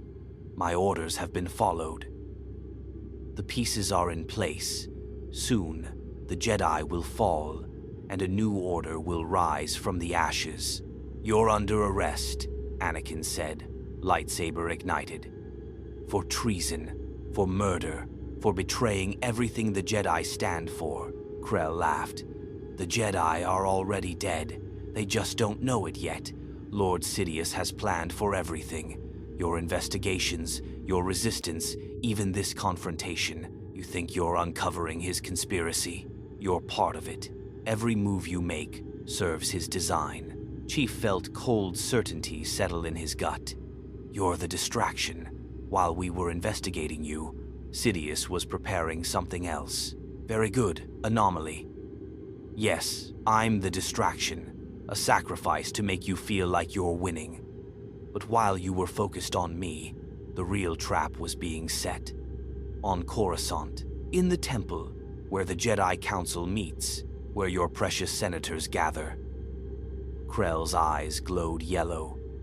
Order 66 has already been activated. You're too late. The Jedi are dying as we speak. Chief's blood froze. His hand went to his armor's control interface. Cortana's override protocol, ready to broadcast. But Anakin moved first. The Jedi's lightsaber took Krell through the chest, quick, clean, no hesitation. The fallen Jedi's eyes widened in shock. He'd expected arrest, trial. He hadn't expected execution. You're lying, Anakin said, his voice cold. Krell smiled, blood on his lips. Would you? How would you know? The clones around you, your faithful Captain Rex, your loyal men, do you really think they'd tell you? Do you think they'd even know before it's too late? He died, still smiling, and in the silence that followed, Chief, Anakin, and Obi-Wan looked at each other with the same terrible thought. What if he's telling the truth? Chief activated his comms. Rex, report. Are you still in control? A pause. Then, yes, sir. Still me. No unusual impulses. No activation. All units, sound off. Confirm autonomous function. Down the line. Clone after clone confirmed. Still themselves. Still in control. No activation. Krell had been lying. A final piece of psychological warfare from a fallen Jedi. But the fear didn't fade. Because eventually, Krell's lie would become truth. Eventually, Sidious would give the order, and when he did, 3 million soldiers would become assassins, unless Chief could stop it first. We need to get back to Coruscant, he said. Now, before Sidious realizes we've exposed Krell, before he decides to accelerate. Agreed, Obi-Wan said. But Chief, what Krell said about us being part of the conspiracy, about our investigation serving Sidious's design. What if he's right? Chief had been thinking about that. About how every move they'd made had been predicted. About how Sidious always seemed one step ahead. Then we change the game, Chief said. Stop investigating. Stop following patterns. Start creating chaos even Sidious can't predict. How? Anakin asked. Chief looked at the dead Jedi general. At the evidence of betrayal and conspiracy. At the countdown ticking in his head toward inevitable catastrophe. By doing something no one expects, he said. Not the Jedi, not the Senate, not even Sidious. Which is, we tell the truth, all of it, to everyone. Broadcast it across the entire galaxy. Force Sidious into the open by making it impossible for him to hide. It was the most dangerous plan Chief had ever conceived. It would expose the conspiracy, but also trigger the very catastrophe they were trying to prevent. But it was the only way to win, and Master Chief was very good at winning. The broadcast went live at 0300 Coruscant Standard Time. Ahsoka had prepared it during the Umbara operation, compiling every piece of evidence they'd gathered into a single, devastating package. The banking clan's dual funding, the protocol's 66 droids, Krell's communications with Dooku, financial trails leading to the Senate, and finally, the existence of the clone control chips and their assassination protocols. Everything. She'd encrypted it into a self-replicating data packet that would spread across the holonet faster than any authority could shut it down. Then she'd triggered it from 17 different locations simultaneously, making interdiction impossible. Within minutes, billions of citizens across the galaxy were watching the evidence unfold. Within an hour, the Senate was in emergency session. Within 2 hours, Supreme Chancellor Palpatine was addressing the Republic. Chief watched the speech from a stolen transport carrying him, Anakin, Rex, and a handful of trusted 501st troopers toward Coruscant. The Chancellor appeared calm, grandfatherly, concerned, the perfect politician facing a crisis. "My fellow citizens," Palpatine said, his voice carrying just the right mixture of sorrow and determination. "Tonight, we face an unprecedented attack on our republic, not from the separatists, but from within. False evidence, manufactured by separatist agents, has been spread across the holonet in an attempt to undermine trust in our government and military." "He's lying through his teeth," Rex muttered. "Of course he is," Chief said. "But watch how he does it. The so-called control chips in our clone troopers," Palpatine continued. "Standard behavioral regulators designed by the Kaminoans to ensure our soldiers can function under extreme stress. The assassination protocols? A complete fabrication. As for the financial irregularities, yes, in wartime, money moves through complex channels. But that's not corruption. That's operational security. He's good," Anakin admitted grudgingly. "He's reframing everything, making us look like the conspiracy theorists. That's because he's had years to prepare for this moment," Chief said. "He's got counter-narratives ready for every accusation, plausible deniability built into every layer." Palpatine's expression hardened. But most disturbing of all, this propaganda was spread by members of our own military. Jedi Knight Anakin Skywalker, Padawan Ahsoka Tano, Captain Rex of the 501st Legion, and an unknown operative calling himself Master Chief. The Chancellor's eyes seemed to look directly through the hologram. "These individuals have committed treason. They have abandoned their oaths, and they must be brought to justice." The speech ended with a decree. All mentioned individuals were to be arrested on sight. Any Jedi harboring them would be considered complicit, and most damning emergency powers were being expanded to grant the Chancellor direct control over the Jedi Order until this crisis is resolved. Chief felt the trap closing. Palpatine hadn't denied the accusations, he'd weaponized them, turned the revelation into justification for consolidating more power. "We're branded as traitors," Ahsoka said from her position in the transport's cockpit. "Every clone in the GAR, every Jedi in the Order, they'll be hunting us now." "Not every clone," Rex said firmly. "The 501st knows the truth. They were there when we found the evidence. They'll stand with us. 500 troopers against 3 million, Fives pointed out. "Those aren't good odds." "Since when did good odds matter?" Chief said. He brought up a tactical display of Coruscant. Palpatine made a mistake. He overplayed. By taking control of the Jedi Order, he's revealed how much power he already has. That's not something a Chancellor should be able to do. Not legally, not constitutionally. Some senators will notice. Some Jedi will question. "Will it be enough?" Anakin asked. "It has to be," Chief said, "because we're about to force his hand completely." "Ahsoka, are we still on course for the Senate building?" "Affirmative. ETA 12 minutes. But, Chief, the entire Coruscant Guard will be there. Thousands of clone troopers programmed to follow the Chancellor's orders. We land. We're dead. Not if we land somewhere they don't expect." Chief highlighted a section of the Senate building service hangar, minimal security, used for maintenance and deliveries. "Here, we breach through the hangar, use service corridors to reach the Chancellor's office. Confront him directly." "That's suicide," Rex said flatly. "No," Chief corrected. "That's the mission. Cortana died to give us the override protocol. Krell died telling us Order 66 was imminent. We don't have time for subtlety anymore. We go straight at Palpatine. Force him to either activate Order 66 now, in which case I trigger the override, or reveal himself as Sidious to defend against us. And if he does neither..."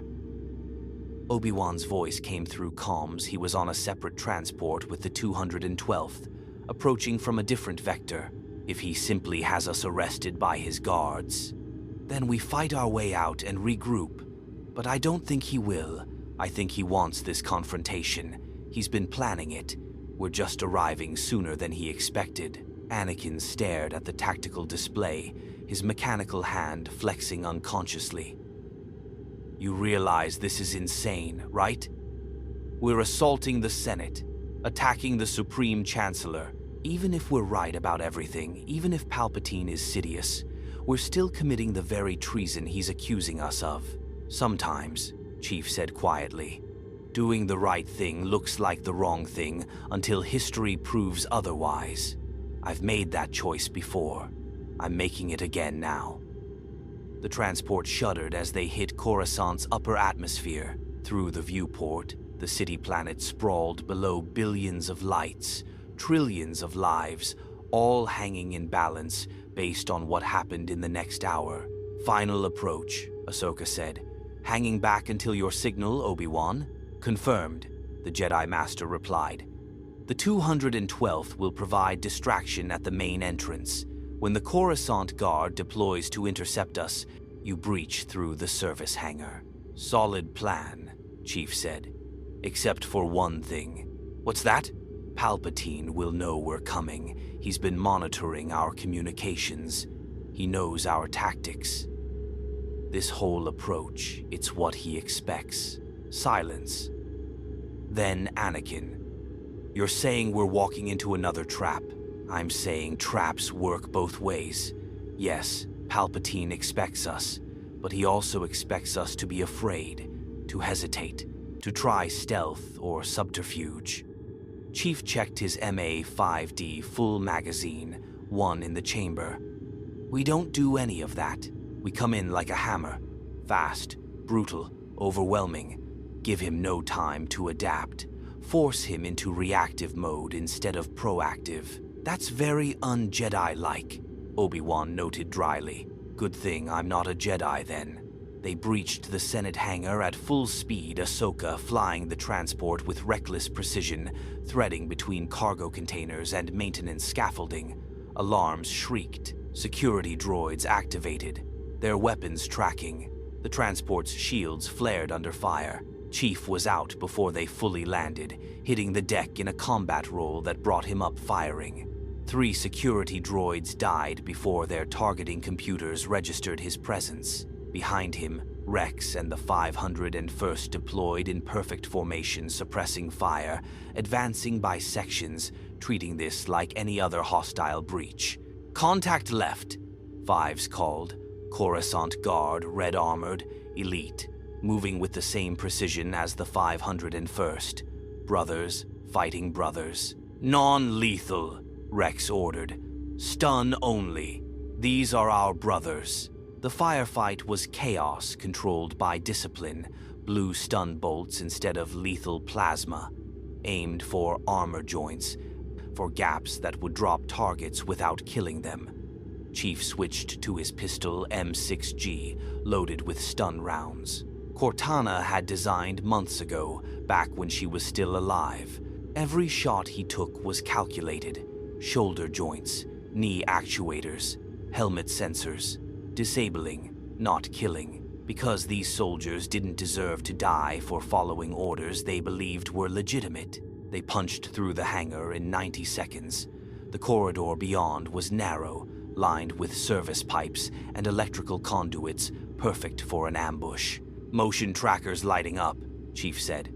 20 contacts ahead, standard defensive formation. They know we're here, Anakin said, lightsaber ignited.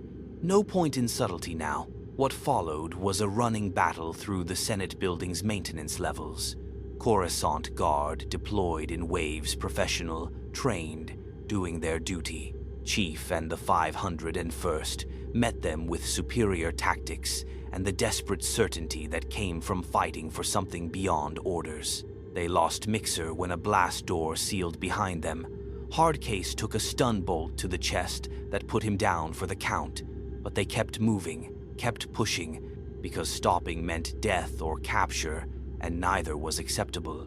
Finally, they reached the executive levels, opulent corridors, marble floors, the trappings of power that masked corruption beneath beauty. And standing in their path, Flanked by red-armored guards was Supreme Chancellor Palpatine. He looked exactly as Chief remembered from Holovid's elderly, grandfatherly. His smile warm despite the circumstances, but his eyes held something ancient, something that made Chief's threat assessment spike into red. "Anakin, my boy," Palpatine said warmly. "What a terrible misunderstanding this is. Please, lower your weapons. We can discuss this civilly." "There's nothing to discuss," Anakin said, but Chief heard the uncertainty in his voice. This was the man who'd mentored him, guided him. Palpatine had been a friend when the Jedi Council questioned him. On the contrary, there's everything to discuss. Palpatine's gaze shifted to Chief. "Ah, the anomaly. The Force-null warrior who's caused such disruption. Tell me, do you truly believe you can stop destiny itself? That one soldier, however skilled, can alter the course of galactic history." "I don't believe in destiny," Chief said.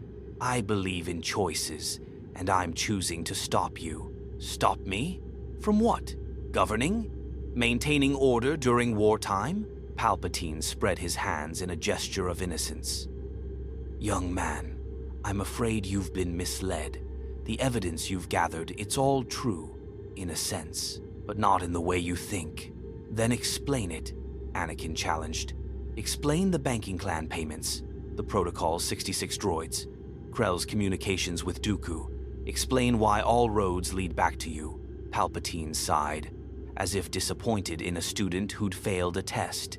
"Because I've been investigating the conspiracy, Anakin, for months, years. The banking clan's corruption, the separatist infiltration of Republic systems. I've been building a case, but I couldn't reveal it prematurely, couldn't tip off the conspirators." His expression hardened. "And then, your friend here leaked everything. Compromised years of careful investigation, warned the true perpetrators. It was a masterful lie, plausible, reasonable, the kind of explanation that would satisfy anyone who wanted to believe." Chief didn't believe it for a second. "You're Darth Sidious," Chief said flatly. "You've been controlling both sides of the war, manipulating the Jedi, programming the clones to kill on your command. Everything we've uncovered, it all points to you." Palpatine's smile never wavered. "Darth Sidious, the Sith Lord the Jedi have been hunting?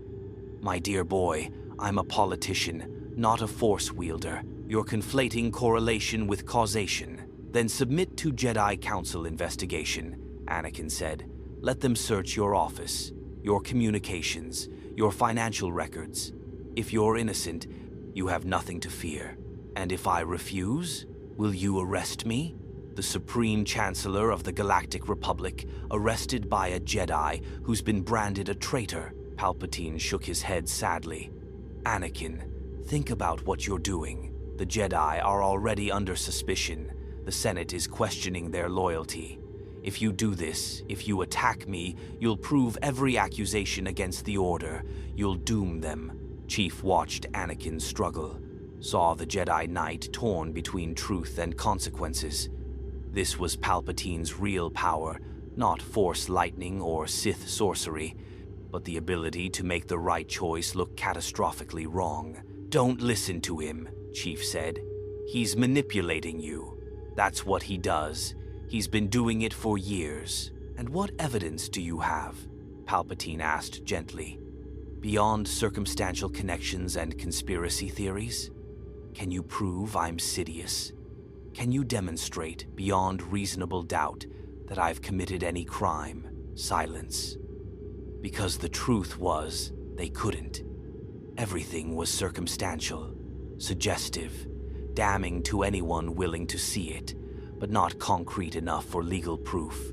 "I thought not," Palpatine said. "So here's what will happen. You will surrender, submit to Republic justice, and I personally promise that you'll receive fair trials. The truth will emerge, and if I'm wrong about you, if you're truly innocent of treason, you'll be exonerated." "And if we refuse?" Rex asked. Palpatine's expression turned cold. Then you'll be eliminated as threats to Republic security. I have 50 Coruscant Guard in this corridor, 100 more in adjacent sections, thousands throughout the building. You cannot win. Surrender is your only option. Chief's HUD painted the tactical situation. Palpatine was right. They were surrounded, outgunned, facing soldiers who believed they were defending the Republic from traitors. But Chief had been in unwinnable situations before. Cortana, if you were here, he whispered to the empty space where her voice used to be, what would you tell me? And somehow, impossibly, he knew the answer. Complete the mission, no matter the cost. Chancellor Palpatine, Chief said clearly, I'm placing you under arrest for conspiracy, treason, and crimes against sentient life. You have the right to remain silent. Palpatine laughed. Actually laughed. Oh, you wonderful, predictable anomaly. You think this is your galaxy? Where your laws apply? His face began to change, the grandfatherly mask slipping, something ancient and terrible emerging beneath. This is my galaxy. I've shaped it for decades, moved every piece, eliminated every threat. His eyes turned yellow.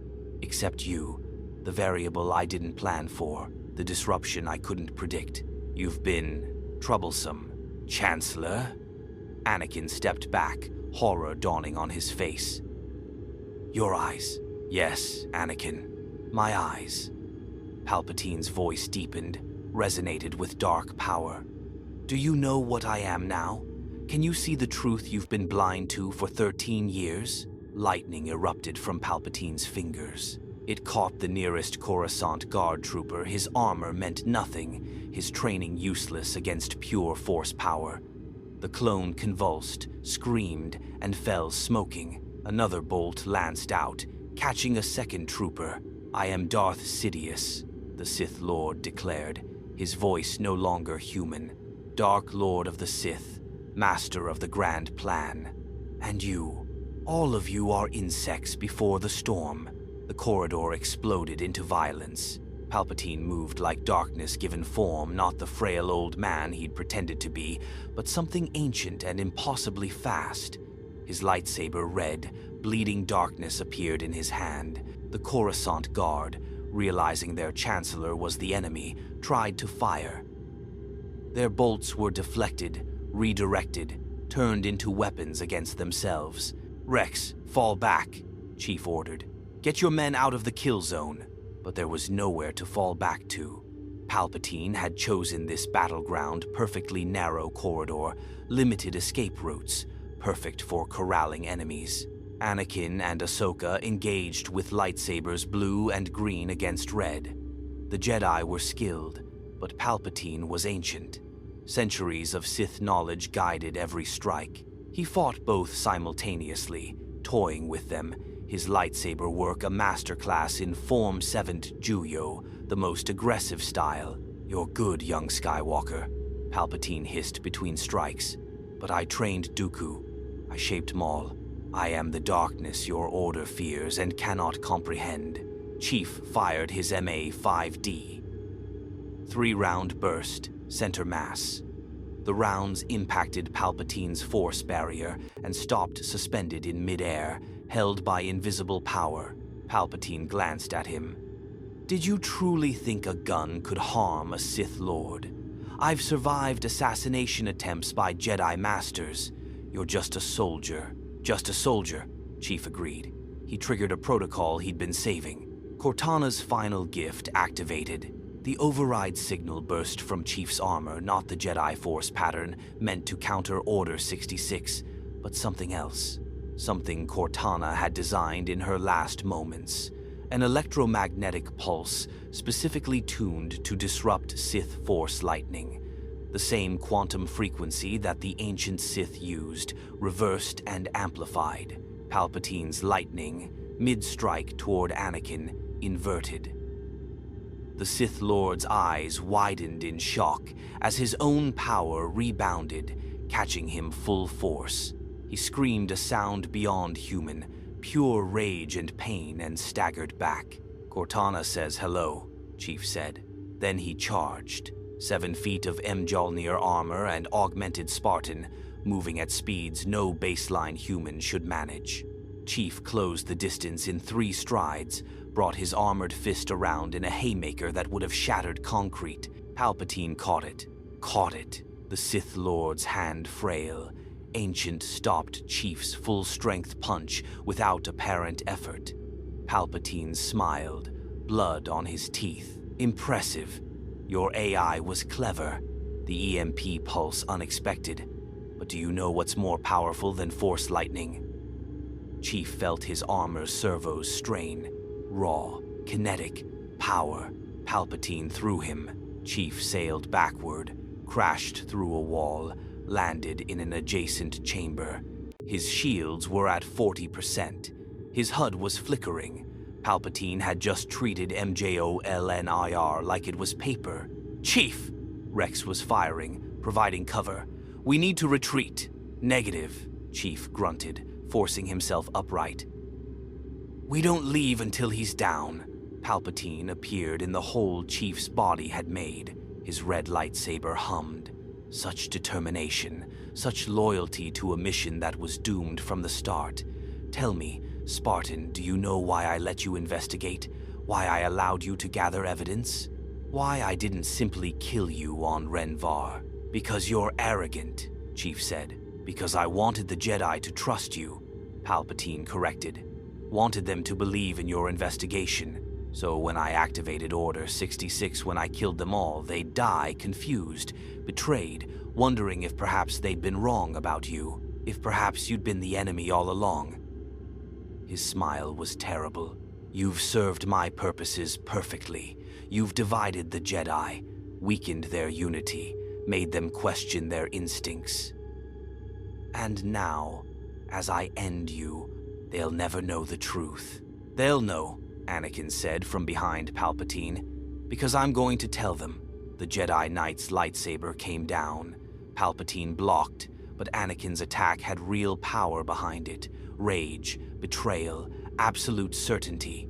This was the man who'd manipulated him for years, who'd pretended to be a friend while planning genocide. Anakin, don't let your anger control you, Ahsoka called.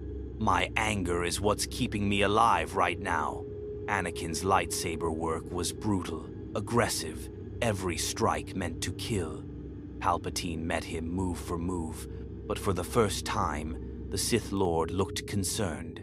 Chief used the distraction, drew his M6G loaded with armor-piercing rounds, now real ammunition, lethal force, aimed for Palpatine's center mass, fired 6 rounds in 2 seconds.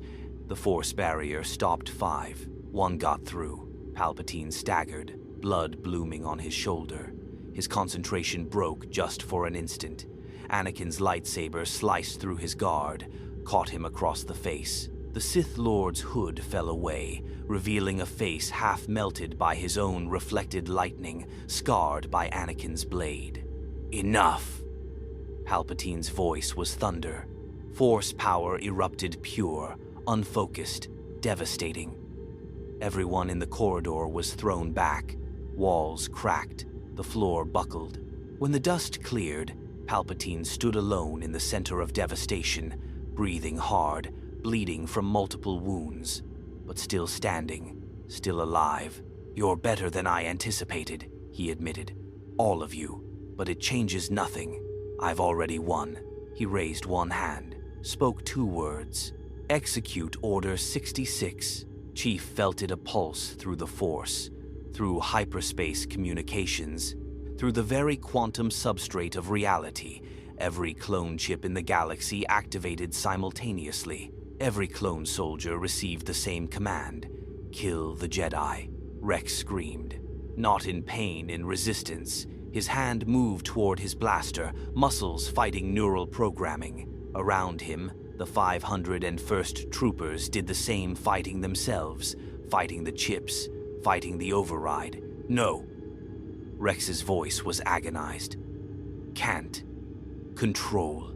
Chief triggered Cortana's override protocol, the signal broadcast from his armor quantum frequency pattern that she'd decoded from the chips, reversed, amplified. It pulsed across Coruscant, touching every clone within range. The 501st troopers stopped struggling. Their hands fell away from weapons. "Sir?"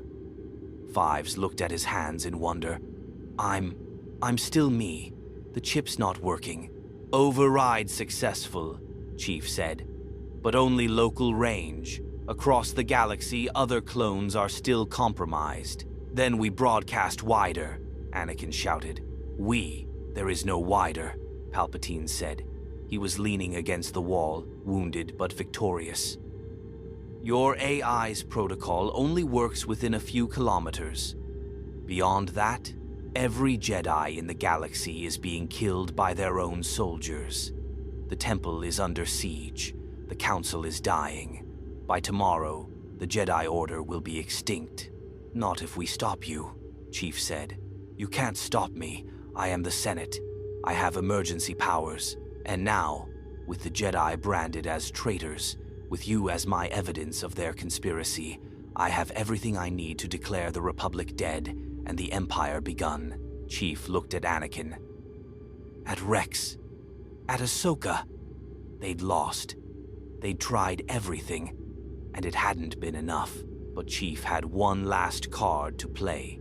"You're right," he said to Palpatine. "We can't stop you. Not here. Not now. But we don't have to." He raised his voice, knowing his armor was still broadcasting. "This entire conversation has been recorded, transmitted across the holonet. Billions of people just watched the Supreme Chancellor transform into Darth Sidious.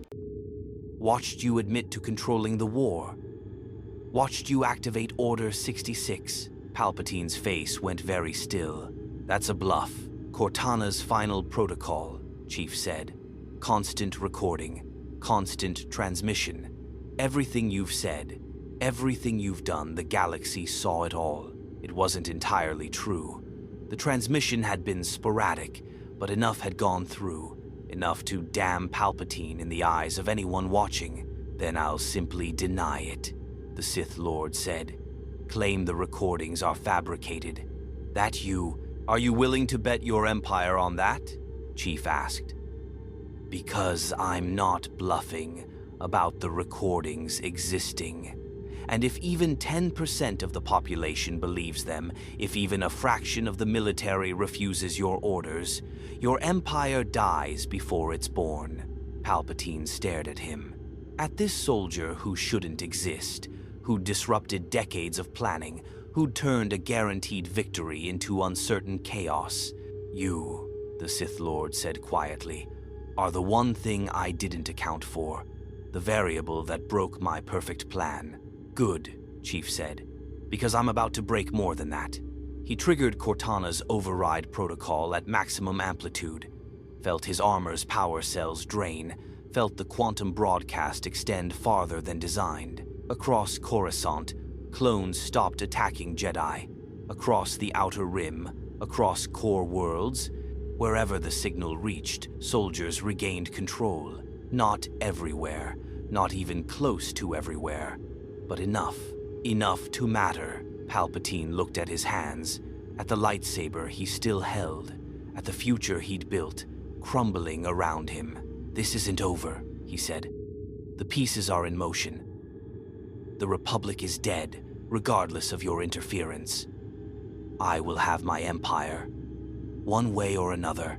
He vanished, teleportation, force technique. Chief's sensors couldn't track it, gone like he'd never been there. Leaving behind chaos, leaving behind a galaxy that would never be the same, and leaving Master Chief standing in the ruins, knowing he'd won the battle but not the war.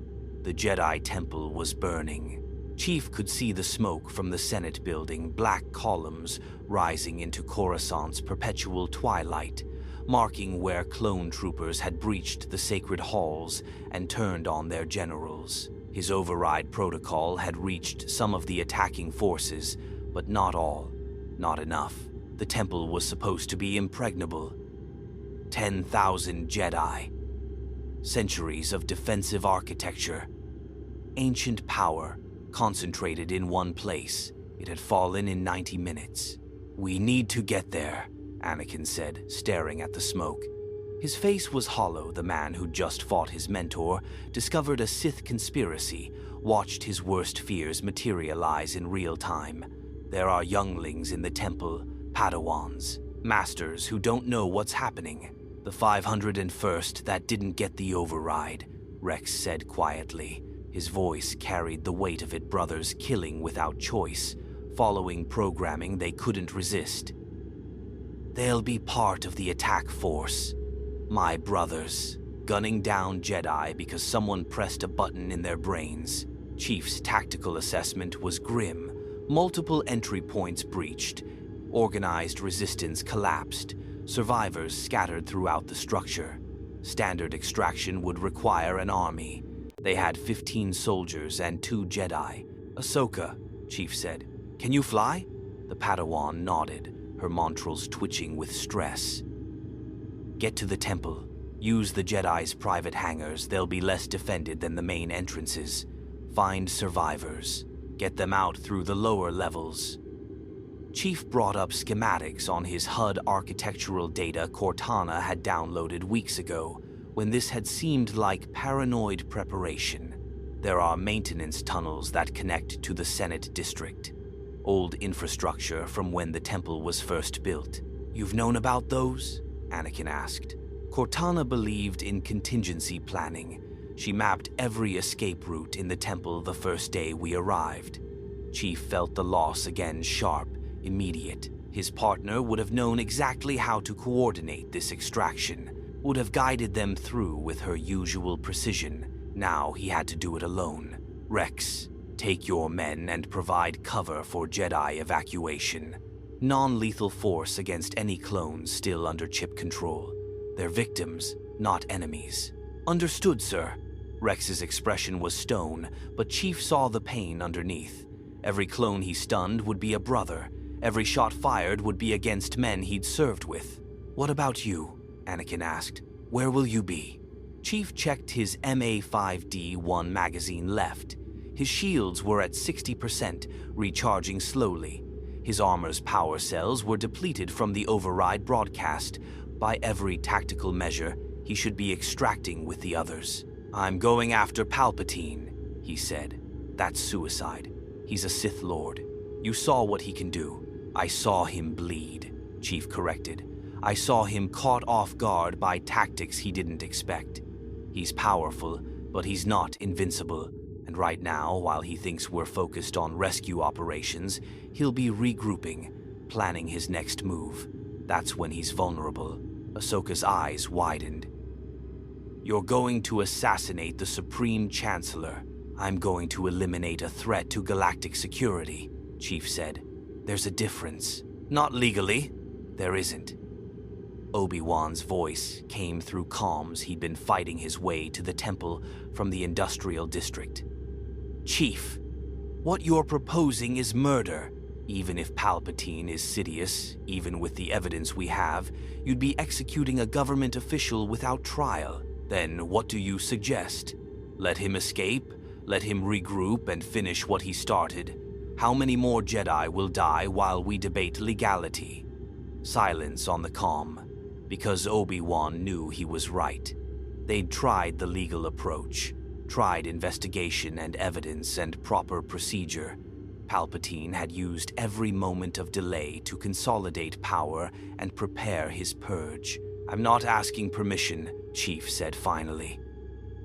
I'm informing you of my intentions. You want to stop me, you'll have to court-martial me later. Right now, I'm completing the mission. Then you're not going alone, Anakin said. Palpatine's my responsibility. My failure to see through his deception. I should be the one to end it. Chief looked at the Jedi Knight, young, powerful, struggling with rage and betrayal. Exactly the emotional state that led to bad decisions.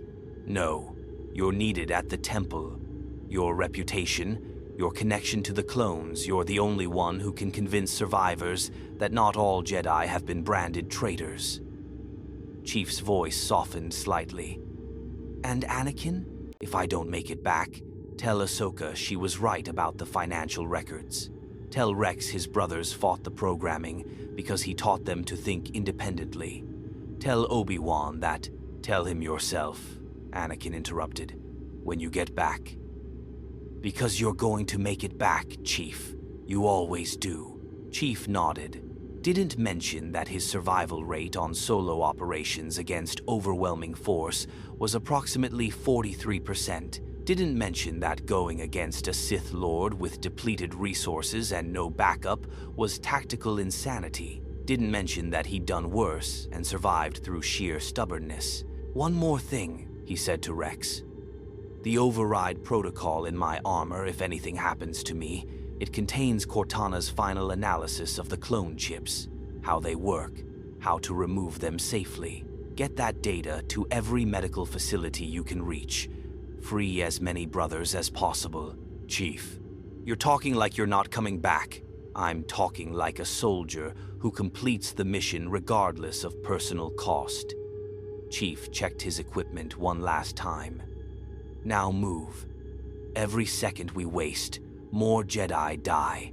They scattered Ahsoka to the Temple, Rex and the 501st to provide covering fire, Anakin coordinating rescue operations. Obi-Wan transmitted tactical data from his position, helping route survivors towards safe extraction points.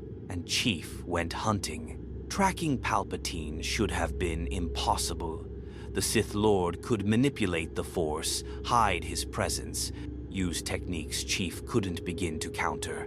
But Cortana had taught him something years ago. When you can't track the target, track their resources. Palpatine needed medical attention. Chief had wounded him. Needed secure communications. The revelation had compromised his public networks. Needed loyal forces, not clones whose chips might fail, but something more reliable. Chief had Cortana's data on Palpatine's private holdings, properties scattered across Coruscant, safe houses, black sites, places the Chancellor had acquired through shell companies over decades of preparation. One stood out, 500 Republica, the most exclusive residential tower on Coruscant. Palpatine's personal apartment, secure, defensible, close to the Senate but isolated enough for privacy. If Chief was a wounded Sith Lord who needed to regroup, that's where he'd go. The building's security was formidable, automated defenses, scan-proof walls, private shield generators. Chief bypassed it all by the simple expedient of scaling the exterior. MJOLNIR's magnetic grips locked onto the tower's surface, letting him climb 300 stories of sheer wall in under 20 minutes. Palpatine's penthouse occupied the entire top floor. Through reinforced transparasteel, Chief could see expensive furnishings, ancient artifacts, and at the center the Supreme Chancellor himself. Palpatine sat in a meditation chamber, cross-legged, surrounded by dark energy that made Chief's sensors scream warnings. The Sith Lord's wounds were already healing, accelerated force techniques, knitting flesh, repairing damage that should have taken weeks. But he was distracted, focused inward, vulnerable. Chief planted a shaped charge on the window, backed away, detonated. The explosion shattered transparisteel designed to withstand orbital bombardment. Chief was through the gap before the debris stopped falling. MA-5D raised, targeting Palpatine's center mass. He fired. The Sith Lord moved faster than Chief's eyes could track. One moment sitting in meditation, the next standing with red lightsaber ignited, deflecting bullets that should have been impossible to see coming. Force precognition, the ability to see attacks before they landed. Persistent. Palpatine said. His voice was calm despite the situation. I underestimated you, Spartan. Won't make that mistake again. Chief didn't respond, didn't engage in conversation, just kept firing, moving, using Mjolnir's speed to maintain distance. Every shot forced Palpatine to deflect, to focus on defense rather than offense. Classic suppression tactics. Palpatine seemed to realize the strategy. His free hand rose, and Chief's MA-5D flew from his grasp, telekinesis ripping the weapon away, sending it crashing into the far wall. Your guns won't save you. Your armor won't save you. You're nothing but flesh and steel, trying to fight the dark side itself. Palpatine advanced, lightsaber humming. Tell me, do you feel fear? Do you understand that you're about to die? Chief drew his combat knife. 7 inches of titanium alloy designed for Spartan CQC. Against a lightsaber, it was laughable. He charged anyway. Palpatine's lightsaber came down in a killing arc. Chief twisted minimal movement, maximum efficiency, and the blade passed centimeters from his faceplate. He closed the distance, drove the knife toward Palpatine's throat. The Sith Lord caught his wrist. Force-enhanced strength stopped the blade. They stood locked, Chief's augmented might against Palpatine's dark power. The knife didn't advance. Neither did Chief's arm retreat. Impressive, Palpatine admitted. Your physical prowess is considerable, but ultimately meaningless. I've studied combat for centuries. You've trained for what, 30 years? You're an infant fighting a god. Chief's other hand moved not toward a weapon, but toward his armor's control interface. He triggered the EMP burst again. Palpatine's eyes widened. That trick won't work. The electromagnetic pulse caught him mid-sentence. His force lightning, which he'd been preparing to unleash, inverted again, shocking his own system. The Sith Lord staggered, his grip on Chief's wrist weakening. Chief ripped his arm free, reversed the knife, and drove it into Palpatine's shoulder. The Sith Lord screamed pure rage, pure pain. He unleashed raw force power, throwing Chief backward through 3 walls. MJOLNIR's shields failed completely. Warning lights cascaded across Chief's HUD. He crashed into what might have been a study, surrounded by Sith holocrons and ancient texts. Pulled himself upright, despite cracked ribs and system damage warnings. Palpatine appeared in the doorway, bleeding from multiple wounds but still standing. His face was twisted with fury. You dare? You dare? Lightning erupted from both hands, not surgical strikes, but pure destruction. The room exploded into electrical fire. Chief's armor absorbed what it could, the rest burned. He felt pain, real pain, the kind that cut through Spartan pain tolerance and neural blocks. Smelled his own flesh cooking beneath damaged armor plating, but he didn't fall. Through the lightning, through the agony, Chief saw something on the shelf behind Palpatine, a Sith holocron triangular, glowing with dark energy, and next to it, partially hidden, a data storage device. Cortana had taught him. When you can't win through force, win through information. Chief lunged not at Palpatine, but past him, grabbed the data device. Palpatine's lightning cut off in surprise. What are you? Chief's fist caught the holocron. He hurled it with augmented strength, straight at the floor. The ancient artifact shattered, releasing dark energy that exploded through the room. Palpatine screamed, not in pain, but in rage. Do you know what you've destroyed? Thousands of years of Sith knowledge. Don't care, Chief grunted. He was moving toward the shattered window, toward the 300-story drop. I got what I came for. That data device, it's meaningless. Encrypted with Kaminoan bio-encryption, Chief finished. Same system as the clone chips. Cortana broke it before she died, which means whatever's on this device, whatever files you thought were secure, I can access them. Palpatine's face went pale. Give that. No. Chief was at the window now, looking down at the impossible drop. His armor was compromised. His shields were gone. His jetpack was back on the transport. This was suicide. He jumped anyway. Palpatine's scream of rage followed him down. Chief fell through Coruscant's vertical cityscape, buildings blurring past, gravity accelerating him toward terminal velocity. His armor registered impact in 3 seconds. Registered unsurvivable force. Registered imminent death. Chief triggered his magnetic grips. They caught on a passing building's surface, not enough to stop him, but enough to slow. He fell another 100 meters before finding purchase, his fingers tearing through metal and stone, his shoulders screaming from deceleration forces that would have killed baseline humans. He stopped. 60 stories above ground level. Alive. Cortana, he whispered to the emptiness. That was a terrible plan. I miss you yelling at me about terrible plans. The data device was intact.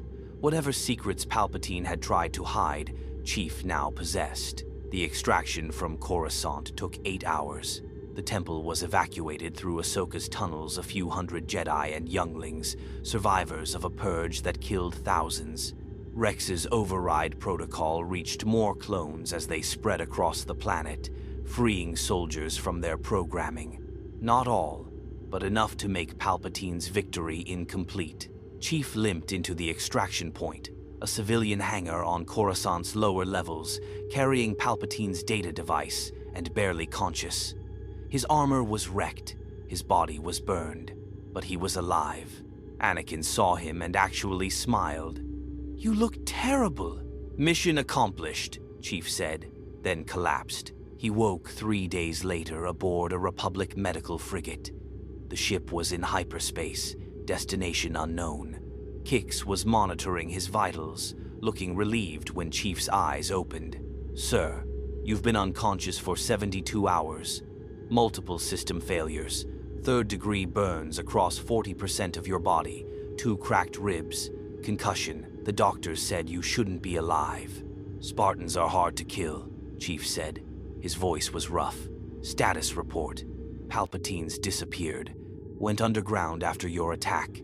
The Senate is in chaos, half believe he's Sidious, half think it's Jedi propaganda, fighting in the streets between loyalists and reformers. Kix paused. But sir, the override protocol worked. We freed about 30% of the GAR from chip control. The rest are still hunting Jedi, but the numbers are dropping daily as we spread the counter-signal. The Jedi? Scattered, in hiding. Master Yoda's organizing a resistance network. Obi-Wan and Anakin are coordinating survivors. Kix's voice softened. They wanted to be here when you woke, but they're needed elsewhere. Chief understood. The galaxy was burning. Personal concerns were secondary. The data device I recovered. Where is it? Right here. Ahsoka's voice came from the doorway. The Padawan entered, holding the device. We've been analyzing it. Chief, it's everything. Palpatine's communications with separatist leaders.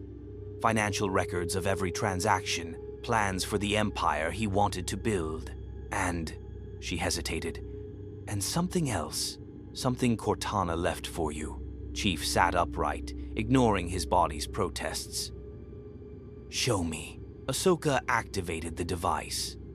A hologram appeared, not Palpatine's secrets, but Cortana's avatar. Fragmented, flickering, but unmistakably her. Chief, the recording said. If you're seeing this, it means I didn't make it. Means the fragmentation got me before I could finish. I'm sorry. I promised I'd see this through with you. The avatar smiled sadly. But I'm not completely gone. I've uploaded fragments of myself into this device. Partial personality matrices. Tactical databases. Everything that made me, spread across quantum storage in pieces. Chief leaned forward. Cortana, I can't be restored. Not fully. The damage was too extensive. But there's enough here that, maybe, with the right technology, someone could rebuild me, not as I was, but as something new. Something that remembers being your partner. The recording flickered. Don't mourn me, Chief.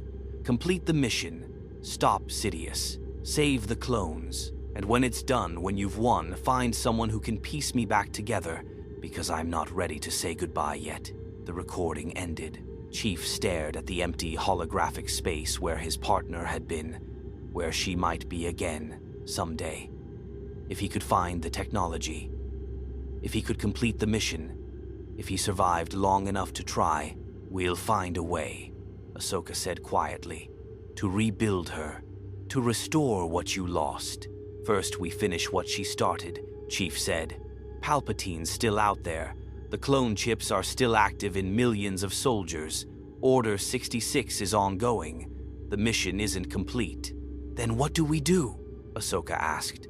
Chief looked at the data device, at the evidence that could expose Palpatine completely, at the tool that could turn the galaxy against the Sith Lord who'd manipulated them for decades. We broadcast it, he said. Everything, every communication, every financial record, every piece of evidence that Palpatine is Sidious. We make it impossible for anyone to deny. Force the galaxy to choose sides. That'll start a civil war, Ahsoka warned. The civil war already started when Palpatine activated Order 66, Chief countered. Now we're just making sure people know who they're really fighting for. Truth versus lies, freedom versus tyranny. That's a war worth fighting. Rex appeared in the doorway, his armor still scorched from the temple evacuation. Sir, the 501st is assembled. Every clone we freed, every brother who's regained control, they're asking what comes next. Chief stood, his body protesting but his will absolute. Tell them the mission continues. Tell them we're going to free every clone still under chip control. We're going to expose Sidious for what he is, and we're going to build something better from the ashes of this war. Sir, Rex said, that's going to take years, maybe decades, against an enemy who controls most of the military and has unlimited resources. I know, Chief said. I've fought longer wars against worse odds. This is just another mission. We'll complete it the same way we completed every other one. How's that, sir? Chief looked at the assembled faces, Rex, Ahsoka, Fives, Kix, Echo recovering in a nearby bunk, soldiers and Jedi, brothers and allies, people who'd chosen to fight for something bigger than themselves. Together, he said simply. We complete it together. No one left behind, no matter how long it takes. Across the galaxy, Palpatine watched reports of the data leak, watched his carefully constructed empire crumbling before it could be fully born, watched clone battalions defecting, senators questioning, citizens rising in protest, and in his dark meditation, the Sith Lord made a decision. If he couldn't rule through manipulation, he'd rule through fear. If he couldn't control the pieces, he'd burn the board. Order 66 was just the beginning. What came next would make the Jedi Purge look like mercy. But Palpatine had made one miscalculation. He'd assumed the anomaly, the Force-null warrior from another universe, would be eliminated or marginalized. Assumed that one soldier couldn't change galactic destiny. Master Chief had proven him wrong before. He'd prove him wrong again. The war for the galaxy's soul was just beginning, and this time, it wouldn't be fought in shadows.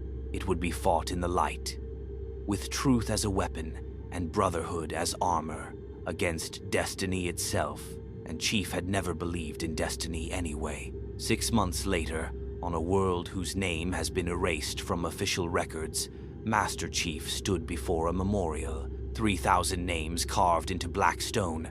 Clone troopers who died fighting their programming, Jedi who'd fallen before the override signal reached them, civilians caught in the crossfire of a war that refused to end cleanly, and one name Chief had added himself, carved with his own hands into the stone's base. Cortana, A, companion, Spartan 117. She chose to die so others could live. The war wasn't over. Palpatine had vanished into the galaxy's shadows, rebuilding his forces, preparing his empire through subterfuge rather than declaration. Clone battalions remained split, some freed, some still enslaved by their chips, brothers fighting brothers in conflicts that had no clear victors. The Jedi Order had fractured. Some followed Yoda into exile, believing the galaxy had rejected them. Others joined the resistance, fighting alongside clones and civilians who refused to surrender to tyranny. The council was disbanded. The temple remained a burned monument to failure and hubris. But something else had emerged from the ashes, an alliance of those who'd seen through Palpatine's deception. Jedi working with freed clones, Mandalorians honoring the warrior who'd bested Pre Vizsla, senators who'd chosen truth over political convenience. Even some separatists, realizing they'd been pawns in a Sith Lord's game, they called themselves the True Republic. Not the corrupted shell Palpatine had twisted, but something that remembered what democracy actually meant. And at the center of it, not leading, never comfortable with leadership, but present as a symbol of what was possible, stood a soldier who shouldn't have existed in this galaxy at all. Rex approached, his armor painted with new colors now. Not the 501st blue, but something unique, personal, the mark of a man who'd chosen his own identity. Sir, the latest reports from the chip removal facilities. We freed another 200,000 clones this month. Total liberation stands at 47% of the GAR. Rex's voice carried satisfaction despite the incomplete numbers. Every freed brother is a victory. Every life saved matters. Agreed, Chief said. He touched Cortana's name on the memorial. She'd be pleased with the progress. Sir, about that. Rex hesitated. Ahsoka found something. A separatist research facility on Skako Minor.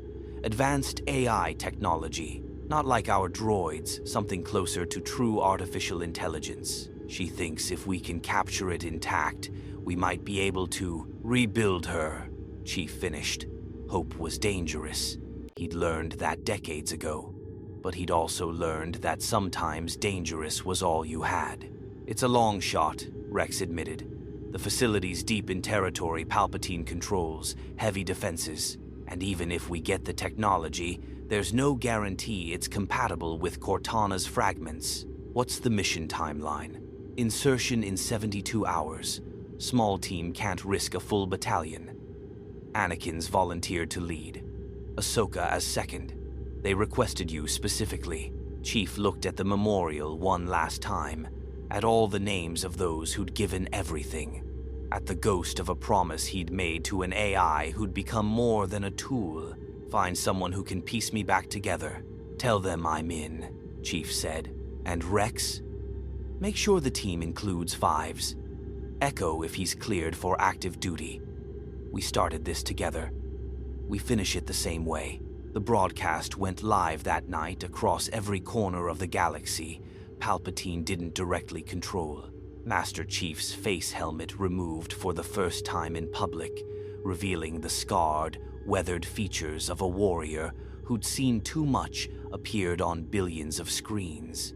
My name is Master Chief Petty Officer John 117, he began. 6 months ago, I arrived in your galaxy by accident. I didn't ask to be part of your war, didn't volunteer to fight your battles, but I've learned something in my time here. War doesn't care about consent. Tyranny doesn't care about neutrality. Evil thrives when good people decide it's not their problem. His voice was steady, factual, carrying the weight of absolute certainty. Chancellor Palpatine, Darth Sidious, he counted on that. Counted on people being too afraid, too comfortable, too divided to stand against him. He was wrong. Images flashed across screens. Freed clones embracing their brothers.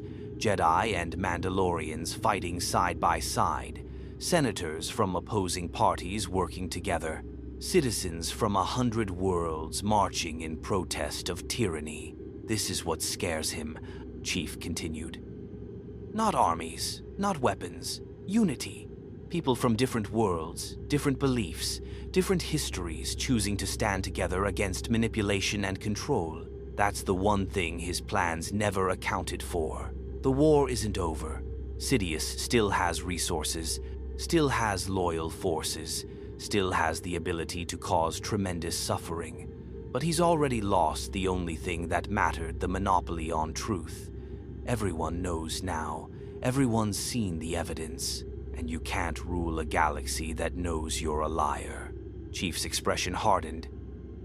"To those still under clone chip, control your brothers are coming for you. We will free you, all of you, no matter how long it takes. To the Jedi in hiding, you're not alone. Your order may have fallen, but the principles it stood for haven't died. We'll rebuild. Together.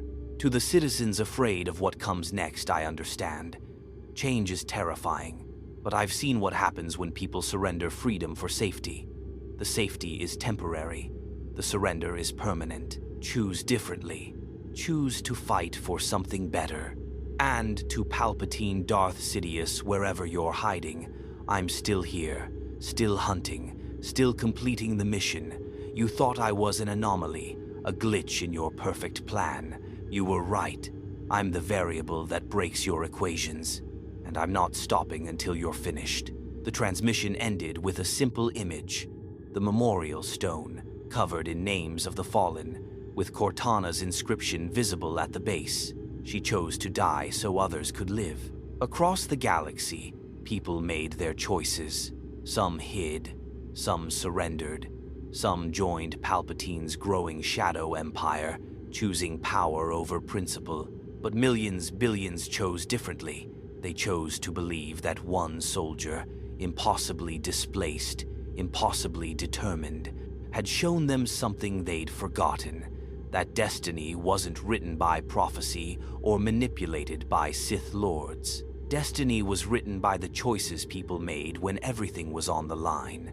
On Skako Minor, in the depths of a separatist facility that pulsed with artificial intelligence beyond Republic understanding, Anakin Skywalker, Ahsoka Tano, Captain Rex, and Master Chief infiltrated through defenses that should have been impenetrable. They fought their way to the central AI core, where technology that might restore Cortana waited.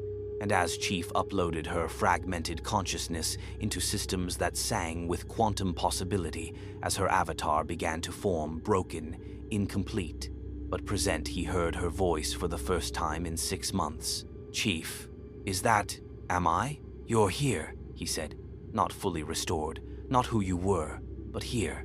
Did we win?" Chief looked at Anakin, working to download the AI core, at Ahsoka, defending the entrance against incoming droids, at Rex, fighting alongside brothers he'd freed from programming. "Not yet," Chief said, "but we're still fighting. That counts for something." Cortana's avatar solidified slightly, smiled. "Then let's finish what we started, together, like we always do." "Together," Chief agreed. Behind them, alarms shrieked. Reinforcements incoming, extraction compromised. The mission was falling apart, but Master Chief had been in worse situations. He'd survived the Covenant, the Flood, the Didact, and now a Sith Lord who thought he'd conquered a galaxy. The fight would continue, the war would stretch on, people would die, others would be saved. Victory would be measured in small steps, not grand gestures. But in a universe governed by prophecy and destiny and the Force itself, one man had proven something impossible. That choice mattered more than fate. That brotherhood mattered more than programming. That truth, however painful, mattered more than comfortable lies. A Spartan from another universe, an AI resurrected from fragments, Jedi who'd lost their way and found something better, clones who'd become more than their design intended. They were the anomaly Sidious couldn't plan for, the variable that broke the equation, and they would keep breaking it until the galaxy remembered what freedom actually meant. The mission wasn't over, it was just beginning. May the Force be with you. More stories await.